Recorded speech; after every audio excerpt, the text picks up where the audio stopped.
जय Hind dear student. Physics time के YouTube channel पर आप सबका स्वागत है। हम लोग टेंथ ICS CBSE और NCERT बेस्ड जो सिलेबस है उस पैटर्न को सॉल्व कर रहे हैं और उस पर हम लोग डिटेल में डिस्कशन कर रहे हैं। और आज का जो ये लेक्चर है, इस लेक्चर में हम लोग लास्ट चैप्टर करने वाले हैं जो कि फिजिक्स पोर्शन में है और नाम है मैग्नेटिक इफेक्ट ऑफ करंट। ये जो है फोर्थ चैप्टर है। बुक में तो ये फोर्थ चैप्टर में नहीं होगा, ये फिजिक्स पोर्शन में हमने फोर्थ इसको चैप्टर का नाम दिया है। पहला मैंने लाइट किया और second human eye, third current electricity और fourth magnetic effect of current. ये लास्ट चैप्टर है जो कि फिजिक्स पोर्शन का है। हमने डिटेल में प्रोवाइड किया पूरा फुल एक्सप्लेनेशन लाइट के बारे में, ह्यूमन आई के बारे में, करंट इलेक्ट्रिसिटी के बारे में। ठीक उसी तरीके से उसी सीरीज में हम ये लास्ट चैप्टर डिलीवर कर रहे हैं जो कि मैग्नेटिक इफेक्ट ऑफ करंट है। हम चाहते तो एग्ज़ाम के पॉइंट ऑफ व्यू से पॉइंट टू पॉइंट केवल डिस्कशन करके और बहुत शॉर्ट कट में बात करके ख़त्म कर सकते थे, लेकिन मैंने इस बात को नोटिस किया कि मोस्ट ऑफ द स्टूडेंट ऐसे हैं जो पूरी टॉपिक को अच्छे से नहीं जानते हैं, तो वन लाइन में कैसे उस चीज़ को समझेंगे। तो इस पर हम ज़्यादा ध्यान कंसंट्रेट करते हैं और फिर हमने डिटेल में उन सब टॉपिक पर बात करना अच्छा समझा। तो उस सीरीज़ में सबसे पहले जो हम लोग पढ़ने वाले थे, NCERT में जो सबसे पहले पढ़ने वाले थे, वो हम सीधा मैग्नेटिक फील्ड, मैग्नेटिक फोर्स, इन सब के बारे में पढ़ते हैं। लेकिन हम यहाँ पर आपको एकदम जीरो से ले चलेंगे कि मैग्नेटिक फील्ड या मैग्नेट के बारे में आप कुछ पढ़ने चल रहे हो तो सबसे पहले तो आप ये जानो कि व्हाट इज़ द मैग्नेट। और आई होप आपको समझ में भी इस सीरीज का टेंथ स्टैंडर्ड के CBSE NCERT बेस्ड जो कुछ भी है वो सब समझ में आ रहा होगा।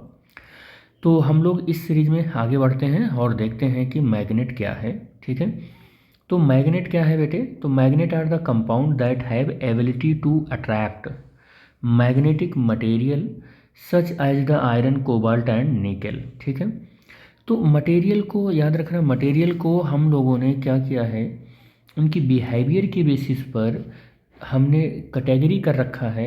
जैसे जो मैग्नेट से अट्रैक्ट होगा वो मैग्नेटिक मटेरियल है, जो मैग्नेट से अट्रैक्ट नहीं होगा वो नॉन मैग्नेटिक मटेरियल है। तो मैग्नेट से जो अट्रैक्ट हो जाता है वो मैग्नेटिक मटेरियल है। और ऐसे कुछ एग्जांपल यहाँ पर हैं, आयरन, कोबाल्ट और निकल।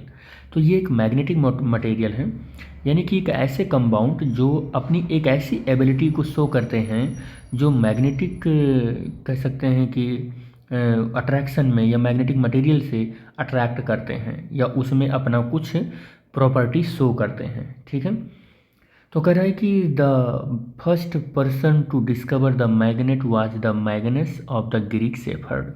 एक सेफर्ड था और ग्रीक में उसने कह सकते हैं कि सबसे पहले इस चीज़ को फील किया कि मैग्नेट क्या है या मैग्नेटिक बिहेवियर किसी पर्टिकुलर मटेरियल में है। इसको मैं थोड़ा सा आपको बता दूं। एक कहानी बहुत फेमस है। ऐसा माना जाता है कि एक सेफर्ड बॉय था, वो चला गया किसी पहाड़ पर और उस पहाड़ पर वो उसकी लाठी थी, उसकी लाठी मतलब उसके जो जो पहले शेफर्ड बॉय लकड़ी का ऐसे लिए रहते हैं उसको लाठी ही बोलते हैं। आई होप आप जान गए होंगे कि लाठी क्या है। तो ये होता है और यहाँ पर वो क्या होता है, मेटल का कुछ अपना लगा लेते हैं, रिंग वगैरह, ताकि ये लाठी ऐसे टेक टेक कर जब वो चलते हैं तो नीचे वो क्या हो जाता है, लाठी ख़राब हो जाती है। तो नीचे से मेटल का क्या लगा लेते हैं, एक रिंग या कुछ ऐसा सिस्टम लगा लेते हैं ताकि वो ख़राब ना हो। तो अब आयरन का मान लो लगा लिए, तो जब वो ऐसे पहाड़ पर गया तो जब वो उससे टेक कर चल रहा था, उसके सहारे से चल रहा था, तो चलता तो ये चूँकि आयरन का था तो वो अट्रैक्ट हो जाता था और पूरा का पूरा वो जो पहाड़ था वो एक मैग्नेटिक मटेरियल का था तो अट्रैक्ट हो जा रहा था। तो उसको लगा कि यहाँ पर कुछ ना कुछ ऐसी चीज़ें हैं जो ऐसी चीज़ों को अट्रैक्ट कर रही हैं। तो वो बहुत ज़्यादा ऐसा क्यूरियोसिटी नहीं रखा उसके जानने के बारे में, लेकिन इतना इन्फॉर्मेशन ज़रूर पहुंचा दिया कि कुछ तो यहाँ पर है जो किसी किसी मटेरियल को अट्रैक्ट करता है। तो वही स्टोरी यहाँ पर है कि first person to discover the magnet was Magnus. और या ग्रीक सेफर्ड। तो ग्रीक सेफर्ड था जो गया था, उस जगह का नाम मैग्नीशिया रखा गया और उस मटेरियल का नाम मैग्नेट रखा गया। ठीक है। मैग्नेट को फर्दर ज़्यादा डिटेल में स्टडी करने के बाद फिर क्लासीफाई किया गया। तो मैग्नेट को जब क्लासीफाई किया गया तो देखते हैं क्लासिफिकेशन ऑफ मैग्नेट क्या है। तो सबसे पहला जो क्लासिफिकेशन है वो नेचुरल मैग्नेट का है। नेचुरल मैग्नेट, आई होप नाम से ही आप समझ गए होंगे कि क्या होता है। नेचुरल मैग्नेट का मतलब ऐसे मैग्नेट जो नेचर में जनरली बिना किसी हमारे एक्सटर्नल एफर्ट के वो पाए जाते हों, तो वो नेचुरल मैग्नेट होते हैं। जैसे मैग्नेटाइट है और लोड स्टोन है, ये एक नेचुरल मैग्नेट है। ठीक है। दूसरा आ जाता है आर्टिफिशियल मैग्नेट। तो आई थिंक नाम से भी आप आइडिया लगा लेते होंगे कि ये नेचुरल मैग्नेट क्या है और आर्टिफिशियल मैग्नेट क्या है। ऐसा मैग्नेट जिसको हम लोगों ने किसी फिजिकल केमिकल प्रोसेस से बनाया हो, वो आर्टिफिशियल मैग्नेट है। अब ऐसा मैग्नेट हॉर्सशू मैग्नेट होता है, सोलेनॉइड होता है, उसे तो सोलेनॉइड को तो इलेक्ट्रिकल मैग्नेट में रखेंगे। तो horseshoe magnet and the bar magnet artificial magnet है। नेक्स्ट आता है जैसे क्लासिफिकेशन ऑफ, देखो यहाँ पर भी क्लासिफिकेशन ऑफ मैग्नेट रखा, लेकिन वो on the basis of nature रखा कि नेचर में पाया गया तो नेचुरल मैग्नेट, हमने बनाया तो artificial magnet. Again classification of magnet हुआ, देखो यहाँ पर on the basis of the retentivity हुआ, लेकिन किसके बेसिस पर हुआ? रिटेंटिविटी।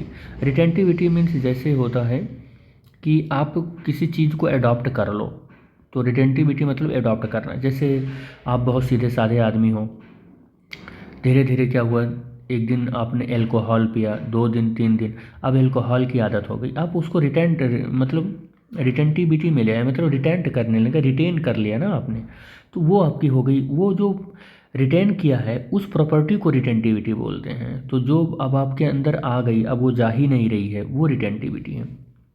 तो अगर हम रिटेंटिविटी के बेसिस पर किसी मटेरियल को क्लासीफाई करें तो पहला आता है टेम्पोररी मैग्नेट और दूसरा आता है परमानेंट मैग्नेट। टेम्पोररी मैग्नेट आप समझ गए होंगे कि ऐसा मैग्नेट जिसको मैग्नेटाइज्ड करें और जैसे ही मैग्नेटाइजिंग फील्ड हटा लें वो तुरंत से डीमैग्नेटाइज्ड हो जाए, तो वो टेम्पोररी मैग्नेट है। कि अगर हम मैग्नेटाइज कर रहे हैं किसी मटेरियल को और वो मटेरियल से फिर मैग्नेटिक फील्ड जैसे ही हटा रहे हैं फिर से डीमैग्नेटाइज्ड हो जा रहा है, तो टेम्पोररी मैग्नेट है। बहुत कम टाइम के लिए मैग्नेटाइज्ड हो रहा है वो। दूसरा ये, हाँ, इसमें और दूसरा पॉइंट है कि a bar magnet are use to temporary magnet. ठीक, ये इसका है। नेक्स्ट परमानेंट मैग्नेट क्या है कि एक मटेरियल को हमने मैग्नेटाइज कर दिया, अब वो लंबे टाइम तक खुद मैग्नेटाइज्ड ही है, उसकी मैग्नेटिक बिहेवियर उसमें है, उसका मैग्नेटिक बिहेवियर ख़त्म ही नहीं हुआ, काफ़ी टाइम तक मैग्नेटिक बिहेवियर है, तो वो परमानेंट मैग्नेट बन गया। जैसे स्टील एग्जांपल के तौर पर ले लें तो this can be either the natural और आर्टिफिशियल मैग्नेट। और कह रहा है कि जो परमानेंट मैग्नेट है ये नेचुरल भी मिलता है और आर्टिफिशियल भी मिलता है। कह रहा है there are made of steel or an AlNiCo alloy which the combine the aluminium nickel and cobalt. कह रहा है कि अपने पास जो परमानेंट मैग्नेट बनते हैं एल्यूमिनियम निकोल और कोबाल्ट के भी बनते हैं और स्टील से भी बनते हैं। ठीक है। और क्लासिफिकेशन देखो, हमने पहला क्लासिफिकेशन पढ़ा नेचर में पाए जाने के बेसिस पर, दूसरा रिटेंटिविटी की बेसिस पर मैग्नेट पढ़ा, तीसरा हम पढ़ रहे हैं कि क्लासिफिकेशन ऑफ मैग्नेट लेकिन on the basis of shape के बेसिस पर मैग्नेट पढ़ रहे हैं। ठीक है।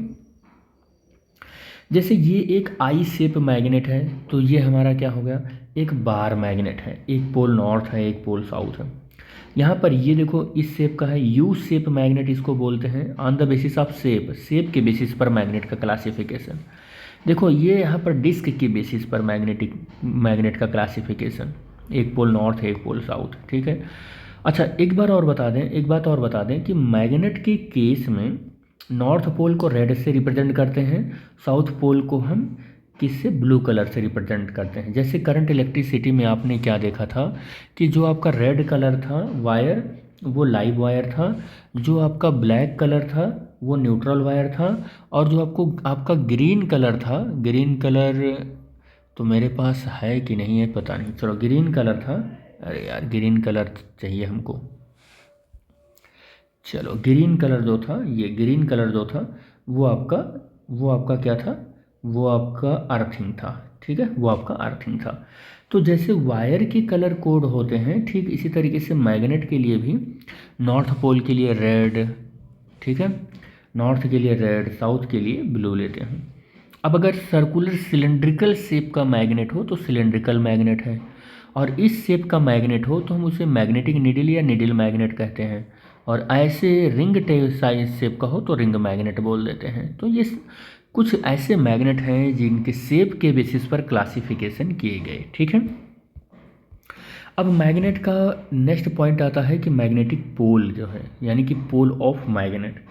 तो मैग्नेट का जैसे चार्ज होता है तो पॉजिटिव चार्ज नेगेटिव चार्ज उसमें जैसे देखा था इलेक्ट्रिसिटी में, वैसे मैग्नेट के साथ भी होता है कि मैग्नेटिक मटेरियल है जैसे कि आयरन है, कोबाल्ट है, निकेल है, तो क्या होगा कि उसके पास भी पोल होंगे, और पोल होंगे कैसे होंगे, नॉर्थ और साउथ पोल होंगे, नॉर्थ और साउथ पोल होंगे, तो उन्हें हम मैग्नेटिक पोल बोलते हैं। क्या बोलते हैं उनको, हम मैग्नेटिक पोल बोलते हैं।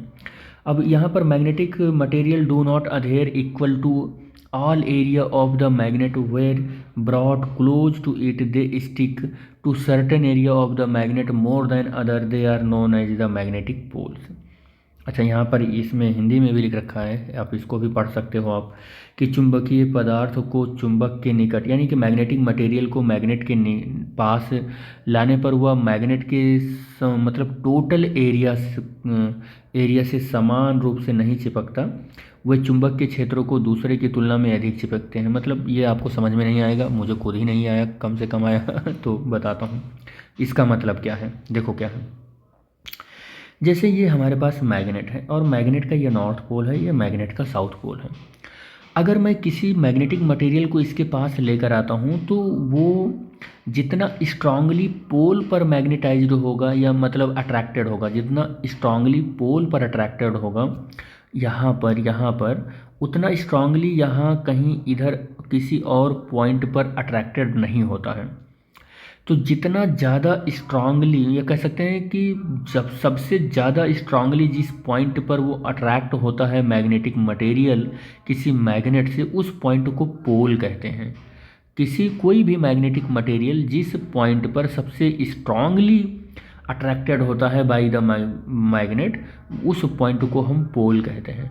ये पोल मैग्नेट से कुछ अंदर होता है, एंड पर होता है, लेकिन कुछ अंदर होता है, एग्जैक्ट एंड पर नहीं होता है। और जिस पॉइंट पर ये पोल होता है उस पॉइंट पर मैग्नेटाइजिंग फील्ड बहुत ही ज़्यादा होती है, यानी कि अट्रैक्शन, फोर्स ऑफ अट्रैक्शन या फोर्स ऑफ रिपल्सन की प्रॉपर्टी वहाँ पर सबसे ज़्यादा होती है। इसके पीछे लॉजिक ये है कि मैग्नेटिक फील्ड लाइंस वहाँ पर सबसे ज़्यादा डेंस होती हैं। ठीक है, तो ये सारे लॉजिक आप दे सकते हो। एट द पोल पर मैग्नेटिक फोर्स सबसे ज़्यादा या स्ट्रांगर होता है। मैंने अभी आपको बताया कि हर एक मैग्नेट बाईपोलर होता है। बाईपोलर का मतलब समझ लो कि अगर अपने पास एक मैग्नेट है और उस मैग्नेट को बीच से काट दिया हमने, अब मैग्नेट ऐसे कुछ हो गया, तो हम ये मत समझें कि इसका नॉर्थ और साउथ पोल ये है तो हमारे पास ये केवल अब साउथ पोल है और नॉर्थ पोल इस पर चला गया ना। मैग्नेट को आप चाहे जितना पार्ट में छोटे से छोटे आप ऐसे काटते रहोगे, आप ऐसे छोटे से छोटे पर काटते रहोगे, मैग्नेट का कभी भी नॉर्थ और साउथ पोल अलग आप कर ही नहीं सकते हो। अपने आप नॉर्थ और साउथ वहाँ पर बनता चला जाएगा, चाहे जितने छोटे पार्ट में आप डिवाइड करते रहोगे। इसलिए magnet have two pole always, इसलिए हम इसको बोलते हैं कि बाई पोलर होता है, दो पोल होता है मैग्नेट के पास। वही यहाँ पर प्रॉपर्टी लिखा हुआ है कि मैग्नेट जो है उसके पास दो पोल्स होते हैं, कभी नॉर्थ और साउथ पोल को मैग्नेट से अलग नहीं किया जा सकता है। ठीक है, पोल्स ऑफ मैग्नेट दो तरीके के होते हैं, you know very well, north pole and south pole. और कह रहा है कि ये मैग्नेट के जो पोल्स होते हैं वो एंड पर होते हैं, लेकिन थोड़ा सा इनवर्ड होता है। तो end of the magnet that faces north, कह रहा है कि when freely suspended is considered to be the north pole. ठीक है, अगर हम एक मैग्नेट को क्या करें कि under the gravity freely suspend कर देते हैं, एक मैग्नेट को ऐसे फ्रीली सस्पेंड कर देते हैं, ये ऐसे बांधकर ऐसे under the gravity freely suspend कर देते हैं, तो मान लो कि मैग्नेट का ये जियोग्राफिकल नॉर्थ है, सॉरी अर्थ का जियोग्राफिकल नॉर्थ है, ये क्या है बेटे, ये अर्थ का जियोग्राफिकल नॉर्थ है, अरे भाई बन जा, और ये जियोग्राफिकल साउथ है। तो मैग्नेट ऐसे सस्पेंड किया तो अर्थ के जियोग्राफिकल नॉर्थ की ओर इस मैग्नेट का जो पार्ट है या जो पोल है उसे हम नॉर्थ पोल बोलेंगे मैग्नेट का। और अर्थ के साउथ जियोग्राफिकल साउथ की ओर, अर्थ के जो जियोग्राफिकल साउथ है या साउथ का ये जियोग्राफिकल पोल है, उसकी ओर इस मैग्नेट को सस्पेंड करने पर जो पोल है मैग्नेट का वो हमारा क्या है, साउथ पोल है।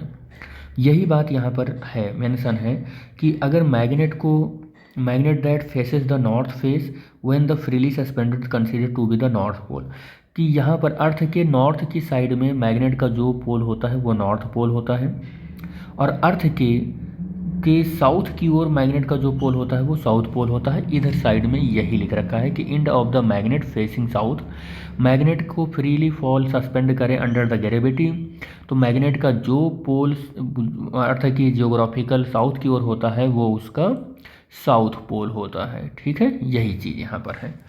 मैग्नेट की पोल की प्रॉपर्टी क्या है, यानी कि प्रॉपर्टीज ऑफ पोल। तो सिमिलर पोल क्या करते हैं, रिपेल करते हैं, और डिसिमिलर पोल क्या करते हैं, अट्रैक्ट करते हैं। मैग्नेटिक जो पोल होते हैं are always found in the pair, ये तो पहले भी मैं बता चुका हूँ आपको।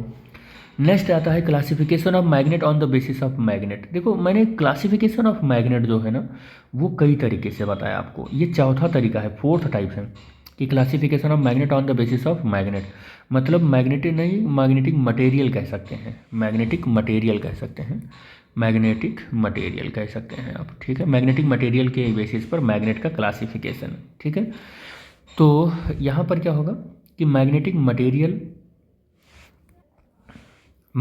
मटेरियल क्या होते हैं कि ऐसे सब्सटेंसेस जो मैग्नेट के साथ अट्रैक्शन की प्रॉपर्टी को शो करें वो मैग्नेटिक मटेरियल होते हैं। ठीक है, मैग्नेटिक मटेरियल होते हैं।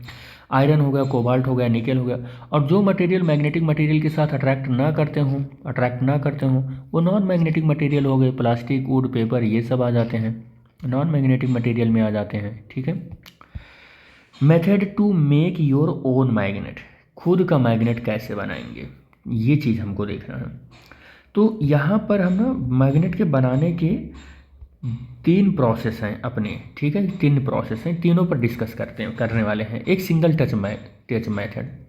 सिंगल टच मेथड में क्या होता है कि आयरन का ऑब्जेक्ट लेते हैं और उसे मैग्नेटाइज करेंगे। कैसे मैग्नेटाइज करना है, when magnet is use to the massage it along it length from one end to the other similar to the combine one here. ठीक है, तो इस मेथड से हम इसको मैग्नेटाइज कर सकते हैं। दूसरा मेथड क्या है कि द बार और the object becomes a magnet when it is the rubbed by 2 powerful bar magnet of equal strength with their the opposite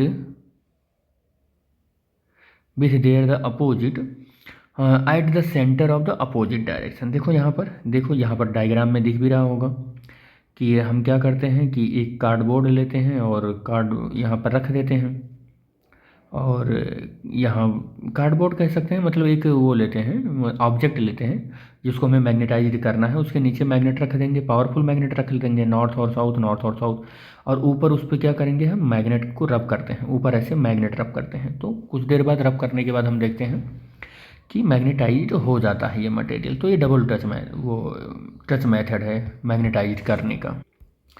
इसको मैं थोड़ा सा और समझा ही देता हूँ आपको, ताकि आपको थोड़ा सा दिमाग में रहे। जैसे हमें इस मटेरियल को मैग्नेटाइज करना है, इस मटेरियल को देखो ध्यान से मैग्नेटाइज करना है, तो इस मटेरियल को एक पावरफुल मैग्नेट के ऊपर रख देंगे। मान लो ये पावरफुल मैग्नेट जो है, इस पावरफुल मैग्नेट का ये साउथ पोल है, ये नॉर्थ पोल है, और इस इधर जो मैग्नेट रख रहे हैं इसका ये नॉर्थ पोल है, ये साउथ पोल है, एकदम अपोजिट पोल यहाँ पर रख रहे हैं, अपोजिट पोल। और इस सीट को इसी मैग्नेट के ऊपर रख दिए, और इस सीट पर हम क्या करते हैं कि जैसे ये हाफ पॉइंट है, मतलब आधा आधा से डिवाइड कर लिए, तो एक मैग्नेट हम लेते हैं और इस मैग्नेट के हम क्या करेंगे, साउथ पोल को यहाँ पर आधे से इधर से रब करते हुए इधर लेकर जाएंगे, और एक दूसरा मैग्नेट लेंगे और उस मैग्नेट का याद रहे पोल इसके जस्ट अपोजिट लेना है। यहाँ पर साउथ लिया है ना, तो अब यहाँ पर नॉर्थ लेना है, और ये साउथ पोल, और इधर से रब करते हुए इधर को लेके जाना है। इसको हम डबल टच मेथड बोलते हैं। तो इधर इधर बार बार ऐसे इसे इधर रब करेंगे और इधर इधर इसका इधर करेंगे। थोड़ी देर बाद हम ये देखेंगे कि ये जो मटेरियल था मेरा, ये मटेरियल मैग्नेटाइज्ड हो गया और जिधर हम लोग नॉर्थ पोल से रब कर रहे थे वो पोल हमारा साउथ हो गया, और जिधर हम साउथ पोल से रब कर रहे थे वो पोल हमारा क्या हो गया, नॉर्थ बन गया। क्या बन गया, वो नॉर्थ बन गया। तो इसे डबल टच मेथड बोलते हैं। ठीक है, यही होता है डबल टच मेथड। बस electrical method of the magnetising. अब इलेक्ट्रिकल मेथड में क्या होता है कि आप एक आयरन का बार ले लो, मान लो ये एक आयरन का बार है या नेल है, ये मान लो ये एक आयरन का नेल ले लिया हमने, और इस नेल पर क्या लगा दिया हमने, इस नेल पर इंसुलेटेड कोटेड कॉपर वायर की वाइंडिंग कर दी है, ये वाइंडिंग कर दी है, और इस वायर का एक एंड बैटरी के नेगेटिव टर्मिनल से और एक एंड बैटरी के पॉजिटिव टर्मिनल से कनेक्ट कर दिया। टर्मिनल से कनेक्ट करते ही सर्किट कंप्लीट होगा और बैटरी से करंट ड्रॉन होगा और पॉजिटिव टर्मिनल से करंट चलना स्टार्ट होगा और करंट कुछ इस तरीके से ऐसे चलेगा, फिर पीछे से होते हुए करंट फिर ऐसे निकल कर आएगा और आगे से होते हुए फिर पीछे चला जाएगा, फिर इस तरीके से करंट इसमें ऐसे फ्लो होगा। करंट के फ्लो होने से इसमें क्या होगा, एक मैग्नेटिक फील्ड जनरेट हो जाएगी। इस कह सकते हैं आयरन के नेल पर एक मैग्नेटिक फील्ड जनरेट हो जाएगी, और उस मैग्नेटिक फील्ड का बिहेवियर जो होगा वो लाइक एज क्या होगा, एक बार मैग्नेट होगा। क्या होगा, एक बार मैग्नेट होगा, एक बार मैग्नेट होगा। अब यहाँ पर करंट जो है वो ऐसे फ्लो हो रहा है, तो यहाँ पर देखेंगे कि ये हमारा क्या हो जाएगा, ये करंट ऐसे जा रहा है, ऐसे आ रहा है, ये ऐसे जा रहा है, ऐसे आ रहा है, तो ये हमारा क्या बन जाएगा, करंट का डायरेक्शन है इस तरीके, इधर करंट का डायरेक्शन इधर है, तो ये हमारा नॉर्थ पोल बन जाएगा। कौन सा पोल बन जाएगा, ये नॉर्थ पोल बन जाएगा। और ये करंट की डायरेक्शन से हम देखेंगे तो ये हमारा साउथ पोल बन जाएगा। अब कौन सा पोल नॉर्थ बन रहा है, कौन सा पोल साउथ बन रहा है, वो कैसे बन रहा है, आगे हम लोग इसको डिटेल में देखने वाले हैं। जब हम फ्लेमिंग राइट हैंड और लेफ्ट हैंड रूल पढ़ेंगे वहाँ हमको पता चल जाएगा कि हाउ टू नो कि ये नॉर्थ पोल क्यों बना या कैसे बना, ये साउथ पोल क्यों या कैसे बना। ठीक है, इसको बोलते हैं इलेक्ट्रोमैग्नेट। इसको क्या बोलते हैं, इलेक्ट्रोमैग्नेट। यही सबसे ज़्यादा हमारे इस टॉपिक में यूज होने वाला चीज़ है, यही सबसे ज़्यादा। ठीक है, तो इलेक्ट्रोमैग्नेट देखते हैं कि इसकी एप्लीकेशन क्या है, इलेक्ट्रोमैग्नेट की एप्लीकेशन क्या है। तो फर्स्ट एप्लीकेशन की अगर हम बात करें तो स्पीकर में, आप तो जानते ही होंगे स्पीकर वगैरह में ये लगे हुए होते हैं, इलेक्ट्रिक मोटर में, स्पीकर में, इलेक्ट्रिक मोटर में, और इन सम डोर लॉकर में, सम टॉय, कुछ ऐसे टॉय आते हैं, कंपास नीडल या कंपासेस आते हैं, पेंसिल बॉक्स आता है, स्टिक्स एंड रेफ्रिजरेटर आता है, स्टिकर्स एंड ऑन रेफ्रिजरेटर्स आता है, फ़ोन कवर्स, पिन होल्डर्स, बहुत सारी जगहों पर ये यूज होता है इलेक्ट्रोमैग्नेट। ठीक है, मेथड ऑफ डीमैग्नेटाइजेशन। अगर किसी चीज़ को आपने मैग्नेटाइज्ड कर दिया है तो उसे डीमैग्नेटाइज्ड कैसे करेंगे, तो उसके भी 4-5 मेथड हैं यहाँ पर। जैसे रफ़ हैंडलिंग। रफ़ हैंडलिंग, आप किसी चीज़ को मैग्नेटाइज्ड है उसे डीमैग्नेटाइजेशन करना चाह रहे हैं या डीमैग्नेटाइज्ड करना चाह रहे हैं तो बहुत रफ़ हैंडलिंग करें। रफ़ हैंडलिंग का मतलब कि मैग्नेट को ऐसा किया जाता है कि कभी ऐसे नहीं रखा जाता है कि इसका नॉर्थ पोल है तो इसके नॉर्थ पोल से लगा के रखो, इसका साउथ पोल है तो इसके साउथ पोल से लगा के रखो, ऐसे नहीं किया जाता है।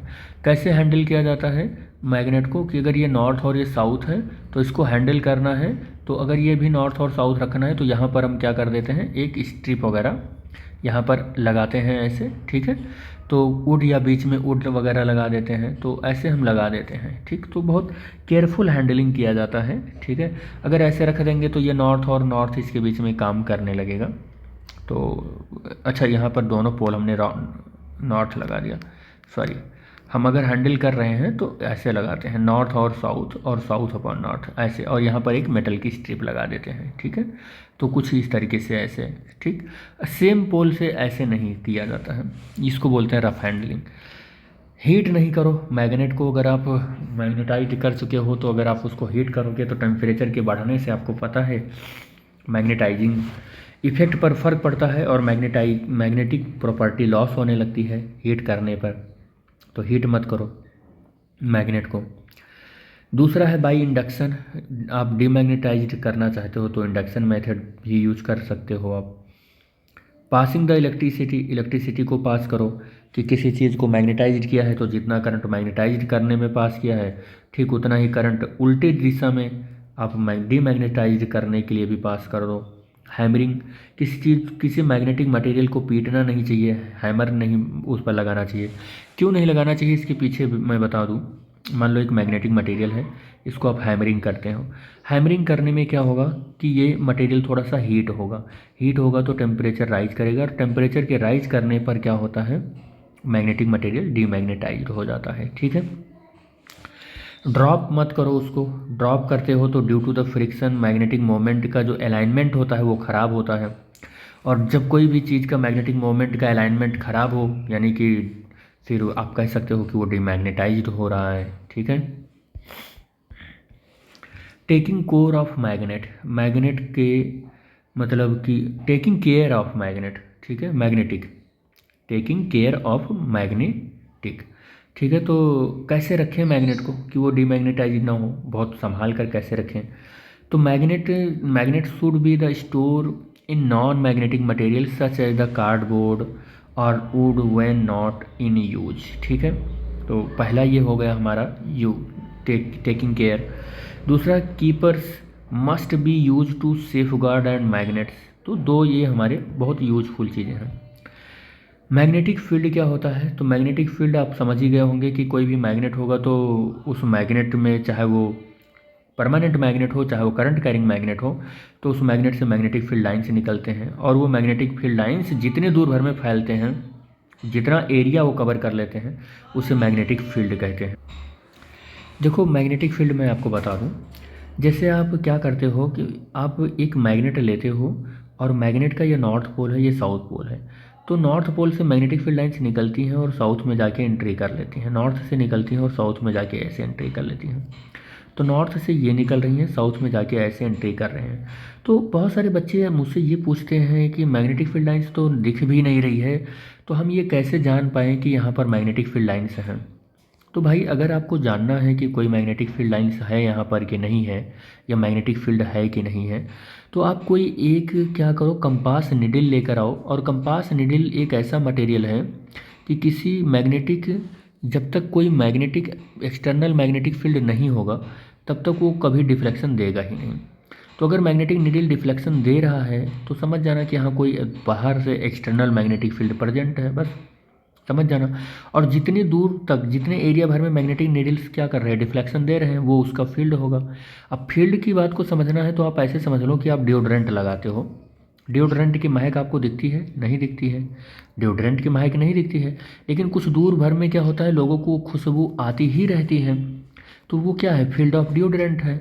बस आप ऐसे समझ लो कि मैग्नेट को रखने से मैग्नेटिक फील्ड लाइन्स कुछ दूर भर में फैल जाते हैं। अब वो मैग्नेटिक फील्ड लाइन्स दिखते तो नहीं हैं, लेकिन जितने दूर भर में कोई दूसरा मैग्नेटिक नीडल उस चीज़ को फील कर रहा है, वो उसका क्या है, फील्ड है। बस आप ऐसे समझ लो कि वो मैग्नेटिक फील्ड है वो। ठीक है, चलो आगे बात करते हैं हम। अगर मैग्नेटिक फील्ड की यूनिट की बात करें तो हम उसे रिप्रेजेंट करते हैं बी से, और यूनिट उसका टेस्ला होता है जो कि MKS यूनिट है इसका। अगर हम CGS यूनिट की बात करें, मैग्नेटिक फील्ड को कैपिटल B से रिप्रेजेंट करते हैं, तो उसका यूनिट गॉस है, और एक gauss is equal to 10⁻⁻⁴ tesla होता है। ठीक है, ये भी याद रखना आप। और एक टेस्ला कितना होता है, अगर आपको ये भी याद रखना हो एक टेस्ला कितना होता है, तो एक फार्मूला इसका होता है, हम वहीं से कैलकुलेट करके बताते हैं। आप ऐसे कैलकुलेट कर लेना, ऐसे F is equal to IBL। F जो है वो मैग्नेटिक फोर्स है, कैसा फोर्स है, मैग्नेटिक फोर्स है।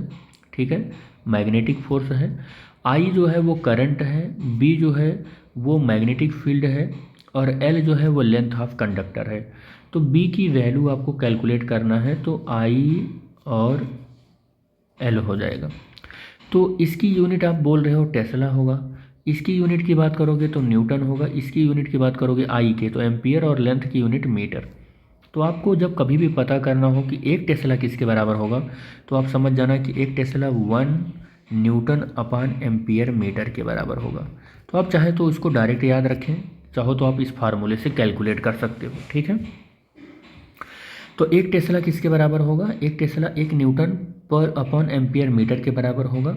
तो अगर मैं कहूँ कि 10⁻⁴ tesla 4 tesla is equal to 1 gauss है, तो फिर आप इसको कन्वर्ट करना समझ गए होंगे कि मीटर को सेंटीमीटर में, क्योंकि गॉस तो सीजीएस यूनिट है, तो मीटर को सेंटीमीटर में कन्वर्ट किया गया होगा, और न्यूटन को आपको पता ही कि किलोग्राम मीटर पर सेकंड स्क्वायर होता है, तो किलोग्राम को ग्राम में कन्वर्ट किया गया होगा, तभी 10⁻⁻⁴ आया है यहाँ पर।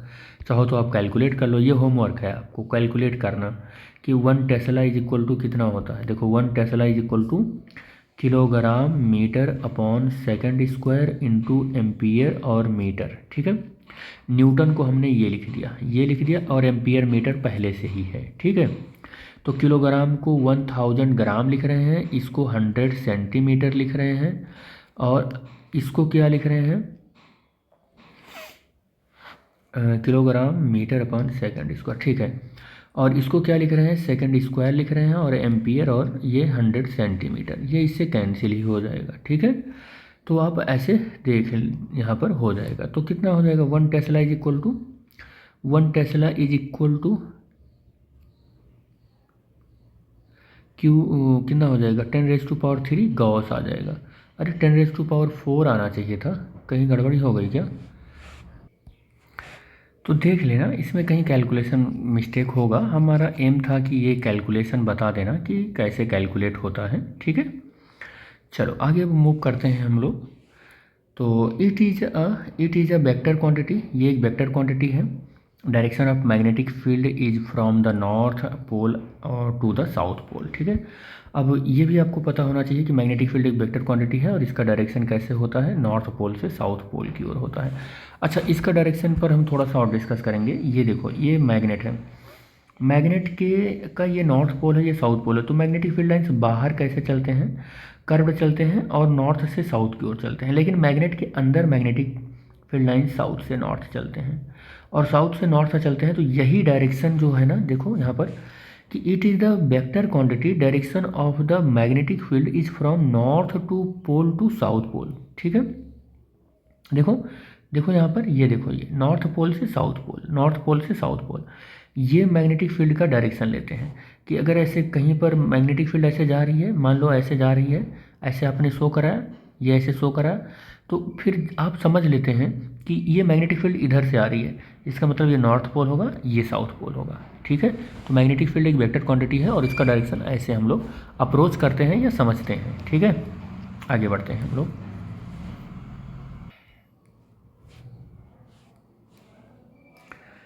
चलिए, मैग्नेटिक फील्ड लाइंस क्या होते हैं, तो थोड़ा सा इस पर हम लोग डिस्कस करते हैं, मैग्नेटिक फील्ड लाइंस क्या होते हैं। तो ये एक अपने पास बार मैग्नेट है जिसका नॉर्थ पोल ये है, साउथ पोल है, और ये बार मैग्नेट के नॉर्थ पोल से मैग्नेटिक फील्ड लाइंस ऐसे निकलेंगी कर्व फॉर्म में, और नॉर्थ पोल से ऐसे कर्व फॉर्म में निकलेंगी और साउथ पोल में जाके एंट्री कर जाएंगी। तो ये क्या है कि मैग्नेटिक फील्ड लाइंस हैं, ये क्या है, मैग्नेटिक फील्ड लाइंस हैं, ठीक है।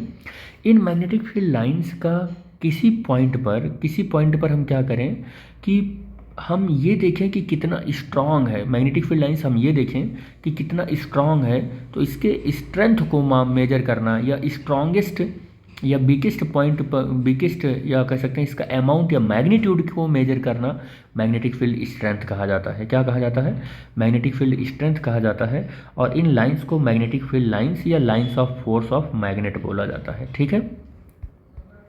नेक्स्ट पॉइंट पर अगर हम बात करें तो यहाँ पर देखो, ये जो मैग्नेटिक फील्ड लाइंस है पैरेलल शो किया जा रहा है, तो पैरेलल मैग्नेटिक फील्ड लाइंस का मतलब ये होता है कि ये मैग्नेटिक फील्ड यहाँ पर कांस्टेंट है, और यहाँ पर देखो कर्व्ड मैग्नेटिक फील्ड है, ऐसे कर्व्ड मैग्नेटिक फील्ड है, तो मैग्नेटिक फील्ड लाइंस का डायरेक्शन कांस्टेंट नहीं है पर मैग्नीट्यूड यहाँ पर कांस्टेंट है।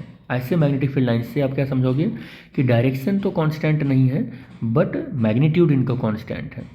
यहाँ पर देखें कि magnetic field lines equi distance भी तो नहीं है, जैसे यहाँ पर magnetic field lines equi distance थे, यहाँ magnetic field lines equi distance नहीं है, बट मैग्नेटिक फील्ड लाइंस एक ही डायरेक्शन में जा रहे हैं, तो डायरेक्शन इनका कांस्टेंट है बट इनका मैग्नीट्यूड कांस्टेंट नहीं है due to the improper distance between the magnetic field lines. तो यहाँ पर ये आप समझना, लेकिन यहाँ पर देखो ना तो डायरेक्शन कांस्टेंट है और ना ही इक्वी डिस्टेंस पर है मैग्नेटिक फील्ड लाइंस, तो फिर यहाँ मैग्नेटिक फील्ड लाइंस का या मैग्नेटिक फील्ड का मैग्नीट्यूड भी कांस्टेंट नहीं है और डायरेक्शन भी कांस्टेंट नहीं है, ठीक है, ये पॉइंट हो जाएगा। अगर मैग्नेट की properties of the magnetic field lines की बात करें तो फर्स्ट प्रॉपर्टी हमारी क्या हो जाएगी कि magnetic field lines never cross to each other. Magnetic field lines कभी भी एक दूसरे को क्या नहीं करेंगे, कभी भी एक दूसरे को ऐसे इंटरसेक्ट नहीं करेंगे, कभी भी इंटरसेक्ट नहीं करेंगे। क्यों इंटरसेक्ट नहीं करेंगे, इसके पीछे लॉजिक है, क्योंकि पॉइंट ऑफ इंटरसेक्शन पर ये दो डायरेक्शन को शो करेगा। किसी ऐसे मैग्नेटिक फील्ड लाइंस है और इस पॉइंट पर आपको मैग्नेटिक फील्ड बताना है तो आप क्या करते हो कि वहाँ पर ऐसे टेंजेंट ड्रॉ कर देते हो, कहीं पर भी ऐसे टेंजेंट ड्रॉ कर दोगे। किसी भी मैग्नेटिक फील्ड लाइंस पर आपको मैग्नेटिक फील्ड बताना है तो आप क्या करोगे, ऐसे टेंजेंट ड्रॉ करोगे, और ये टेंजेंट ही बताएगा डायरेक्शन ऑफ मैग्नेटिक फील्ड। ये टेंजेंट ही तो बताएगा डायरेक्शन ऑफ मैग्नेटिक फील्ड। अब ये डायरेक्शन ऑफ मैग्नेटिक फील्ड को बता रहा है तो जो पॉइंट ऑफ इंटरसेक्शन है इसके टेंजेंट ड्रॉ करोगे तो यहाँ आ जाएगा, इसका टेंजेंट ड्रॉ करोगे तो यहाँ आ जाएगा। और पॉइंट ऑफ इंटरसेक्शन पर दो मैग्नेटिक फील्ड बन रहे हैं, और कोई भी एक पॉइंट पर दो मैग्नेटिक फील्ड बताना या होना असंभव वाली बात है, ऐसा पॉसिबल ही नहीं है। तो ऐसा पॉसिबल नहीं है तो ऐसा अप्रोच लिया जाता है कि magnetic field lines can never be intersect to each other, कभी एक दूसरे को इंटरसेक्ट कर ही नहीं सकते हैं। ठीक है, next, magnetic field lines give the direction of magnetic field. Magnetic field lines magnetic field की डायरेक्शन को बताता है। Density of magnetic field lines directly proportional to the magnetic field strength. कह रहा है कि जहाँ पर मैग्नेटिक फील्ड लाइंस ऐसे बहुत पास होंगी उसकी फील्ड स्ट्रेंथ भी बहुत ज़्यादा होगी। मैग्नेटिक फील्ड लाइंस जहाँ पर दूर दूर होंगी मैग्नेटिक फील्ड स्ट्रेंथ भी दूर होगा। यानी कि मैग्नेटिक फील्ड लाइंस का मैग्नेटिक स्ट्रेंथ बताने की कहानी है। यानी मैग्नेटिक फील्ड स्ट्रेंथ जहाँ पर स्ट्रांग होगा मैग्नेटिक फील्ड लाइंस पास होंगी, जहाँ पर मैग्नेटिक फील्ड लाइंस का दूर दूर होगा मैग्नेटिक फील्ड लाइंस की स्ट्रेंथ वहाँ कम होगी। ठीक है, तो ऐसा यहाँ पर आप मान कर चलेंगे। Next, field lines always form a close loop. Magnetic field lines always हमेशा एक क्लोज लूप बनाते हैं। क्लोज लूप का मतलब ये एक मैग्नेट है ये, और इस यहाँ पर ऐसे मत बनाओ, ये एक मैग्नेट है और इस मैग्नेट का नॉर्थ पोल और साउथ पोल है। तो मैग्नेटिक फील्ड लाइंस ऐसे निकलेंगी बाहर कर्व्ड सरफेस पर ऐसे जाते हुए, और मैग्नेट के अंदर साउथ से नॉर्थ ऐसे आती हैं। मैग्नेट के अंदर स्ट्रेट और parallel equi distance magnetic field lines होते हैं एकदम यूनिफॉर्मली ऐसे, और किधर से किधर होते हैं मैग्नेट के अंदर, साउथ से नॉर्थ होते हैं। और मैग्नेट से बाहर कैसे मैग्नेटिक फील्ड लाइंस होते हैं, कर्व होते हैं और नॉर्थ से साउथ की ओर होती हैं, ऐसे होती हैं। ठीक है, तो वही यहाँ पर इस वाले पॉइंट में बताने की कोशिश किया है। Field lines emerge from north pole. Field lines देखो यहाँ पर नॉर्थ पोल से निकल रहे हैं और साउथ पोल में आ रहे हैं और टर्मिनेट हो जाते हैं साउथ पोल में। और मैग्नेट के अंदर जो मैग्नेटिक फील्ड लाइंस होते हैं वो साउथ से चलते हैं और नॉर्थ की ओर जाते हैं, यानी कि मैग्नेटिक फील्ड लाइंस रिवर्स रहती है मैग्नेट के अंदर। ठीक है, मैग्नेटिक फील्ड लाइंस का जो स्ट्रेंथ होता है वो पोल पर ज़्यादा होता है और इस यही मतलब दैन बाहर। ठीक है, तो पोल पर बहुत ज़्यादा स्ट्रॉन्ग मैग्नेटिक फील्ड लाइंस होती हैं।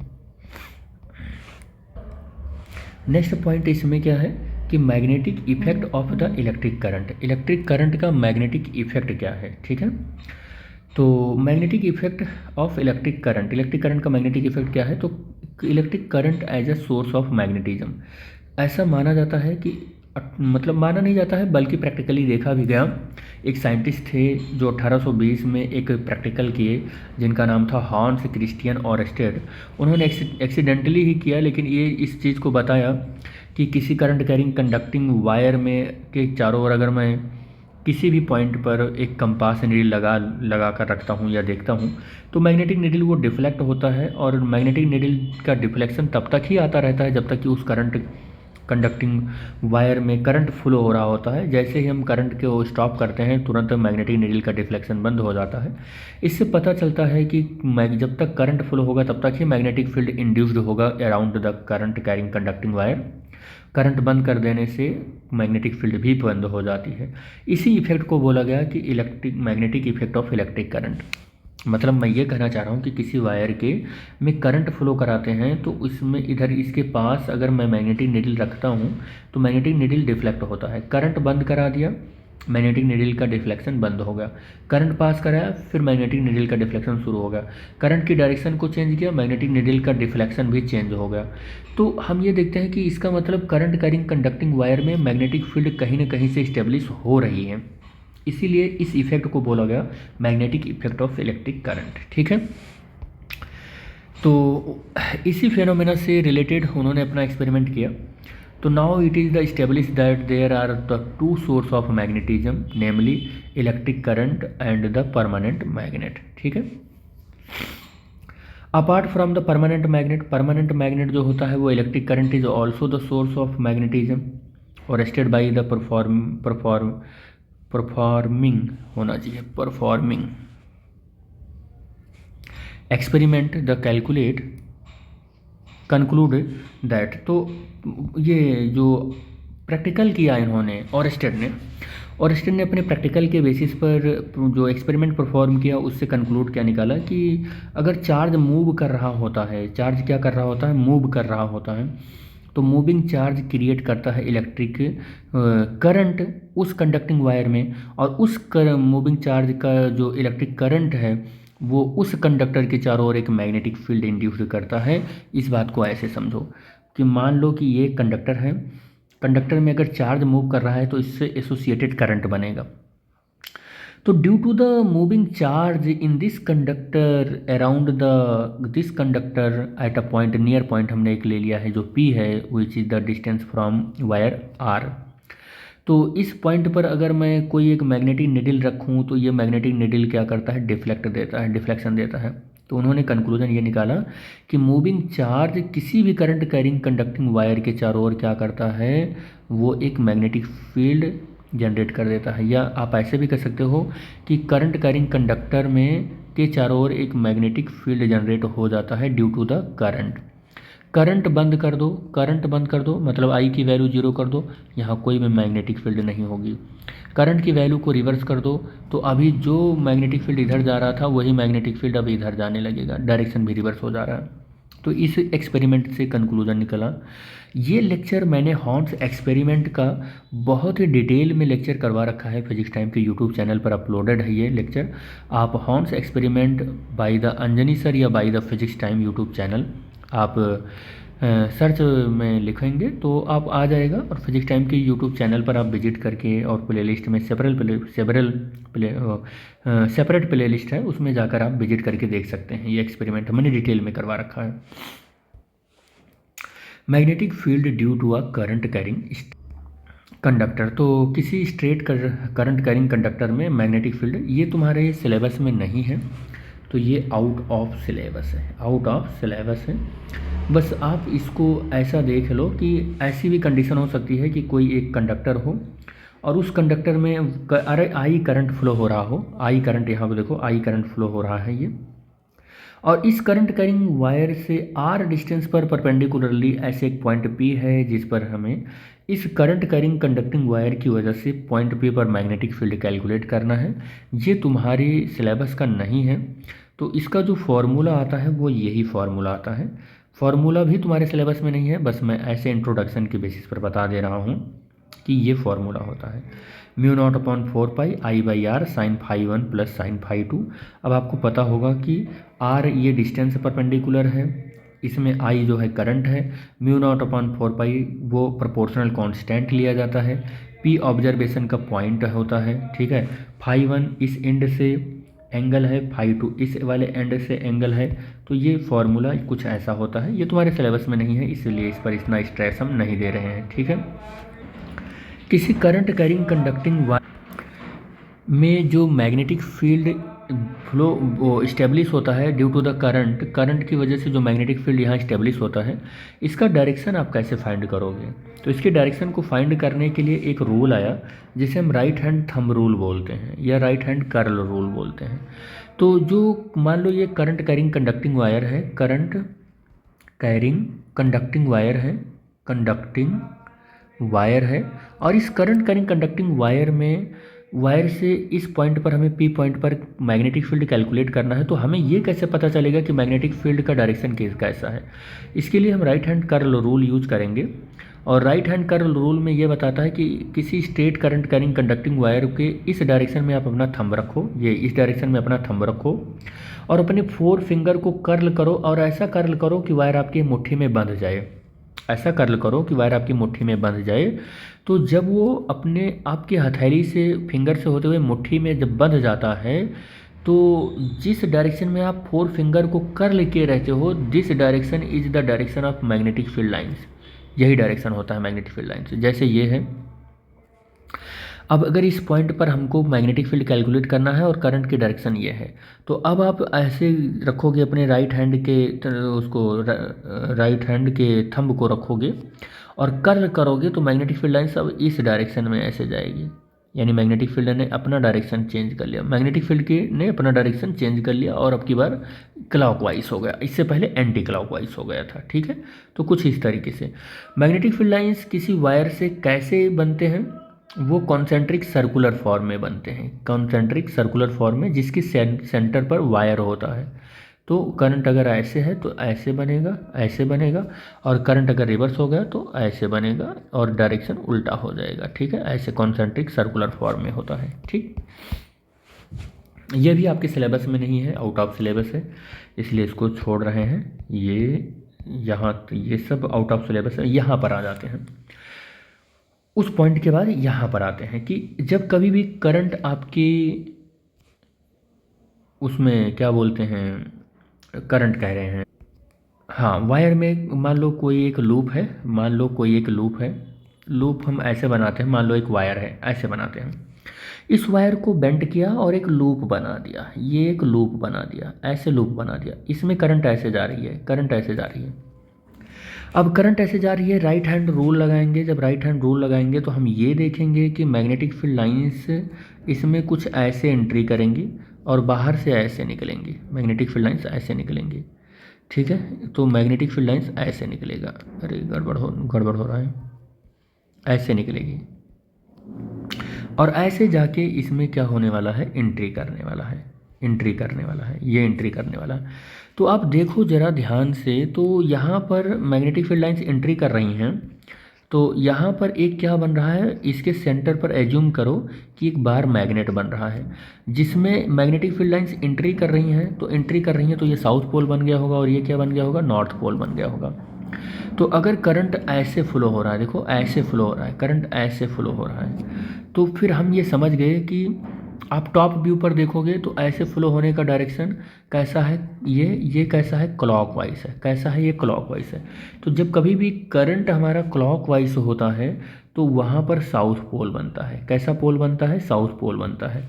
और नीचे से आप देखोगे तो ये एंटी क्लॉकवाइज डायरेक्शन में दिखेगा, तो जब कभी भी करंट की डायरेक्शन एंटी क्लॉकवाइज होगा तो वो नॉर्थ पोल बनेगा।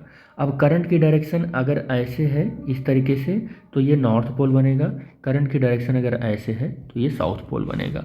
तो करंट की डायरेक्शन को देखकर भी आप ये अंदाज़ा लगा पाएंगे कि यहाँ कौन सा एंड कौन सा पोल बनने वाला है। ठीक है, सबसे ज़्यादा इम्पॉर्टेंट CBSE और NCERT में की बुक में जो है वो यही है, जो कि अब टॉपिक स्टार्ट हुआ जिसका नाम है सोलेनॉइड। क्या नाम है इसका, solenoid, magnetic field inside the solenoid. सबसे पहले तो हम ये देखेंगे कि व्हाट इज़ द सोलेनॉइड।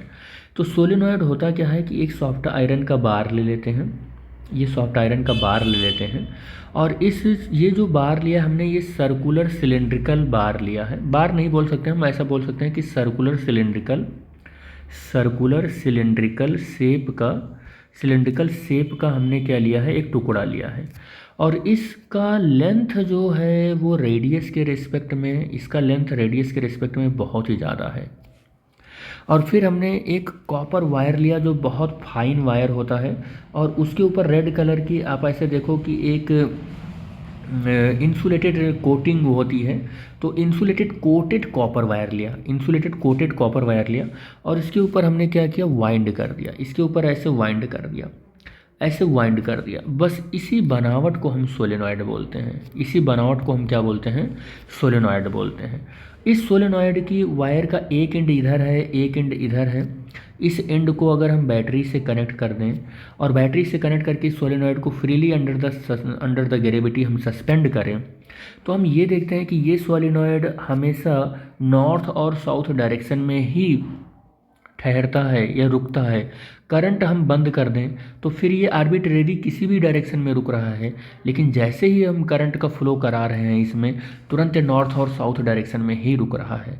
इससे साफ पता चलता है कि अगर मैं किसी एक मैग्नेट को सस्पेंड करूं अंडर द ग्रेविटी तो वो केवल नॉर्थ और साउथ में ही रुकता है, और ये सोलेनॉइड भी अगर मैं सस्पेंड कर रहा हूँ ये भी नॉर्थ और साउथ में ही रुक रहा है। तो इसका मतलब बार मैग्नेट के तरीके इसका बिहेव हो गया है।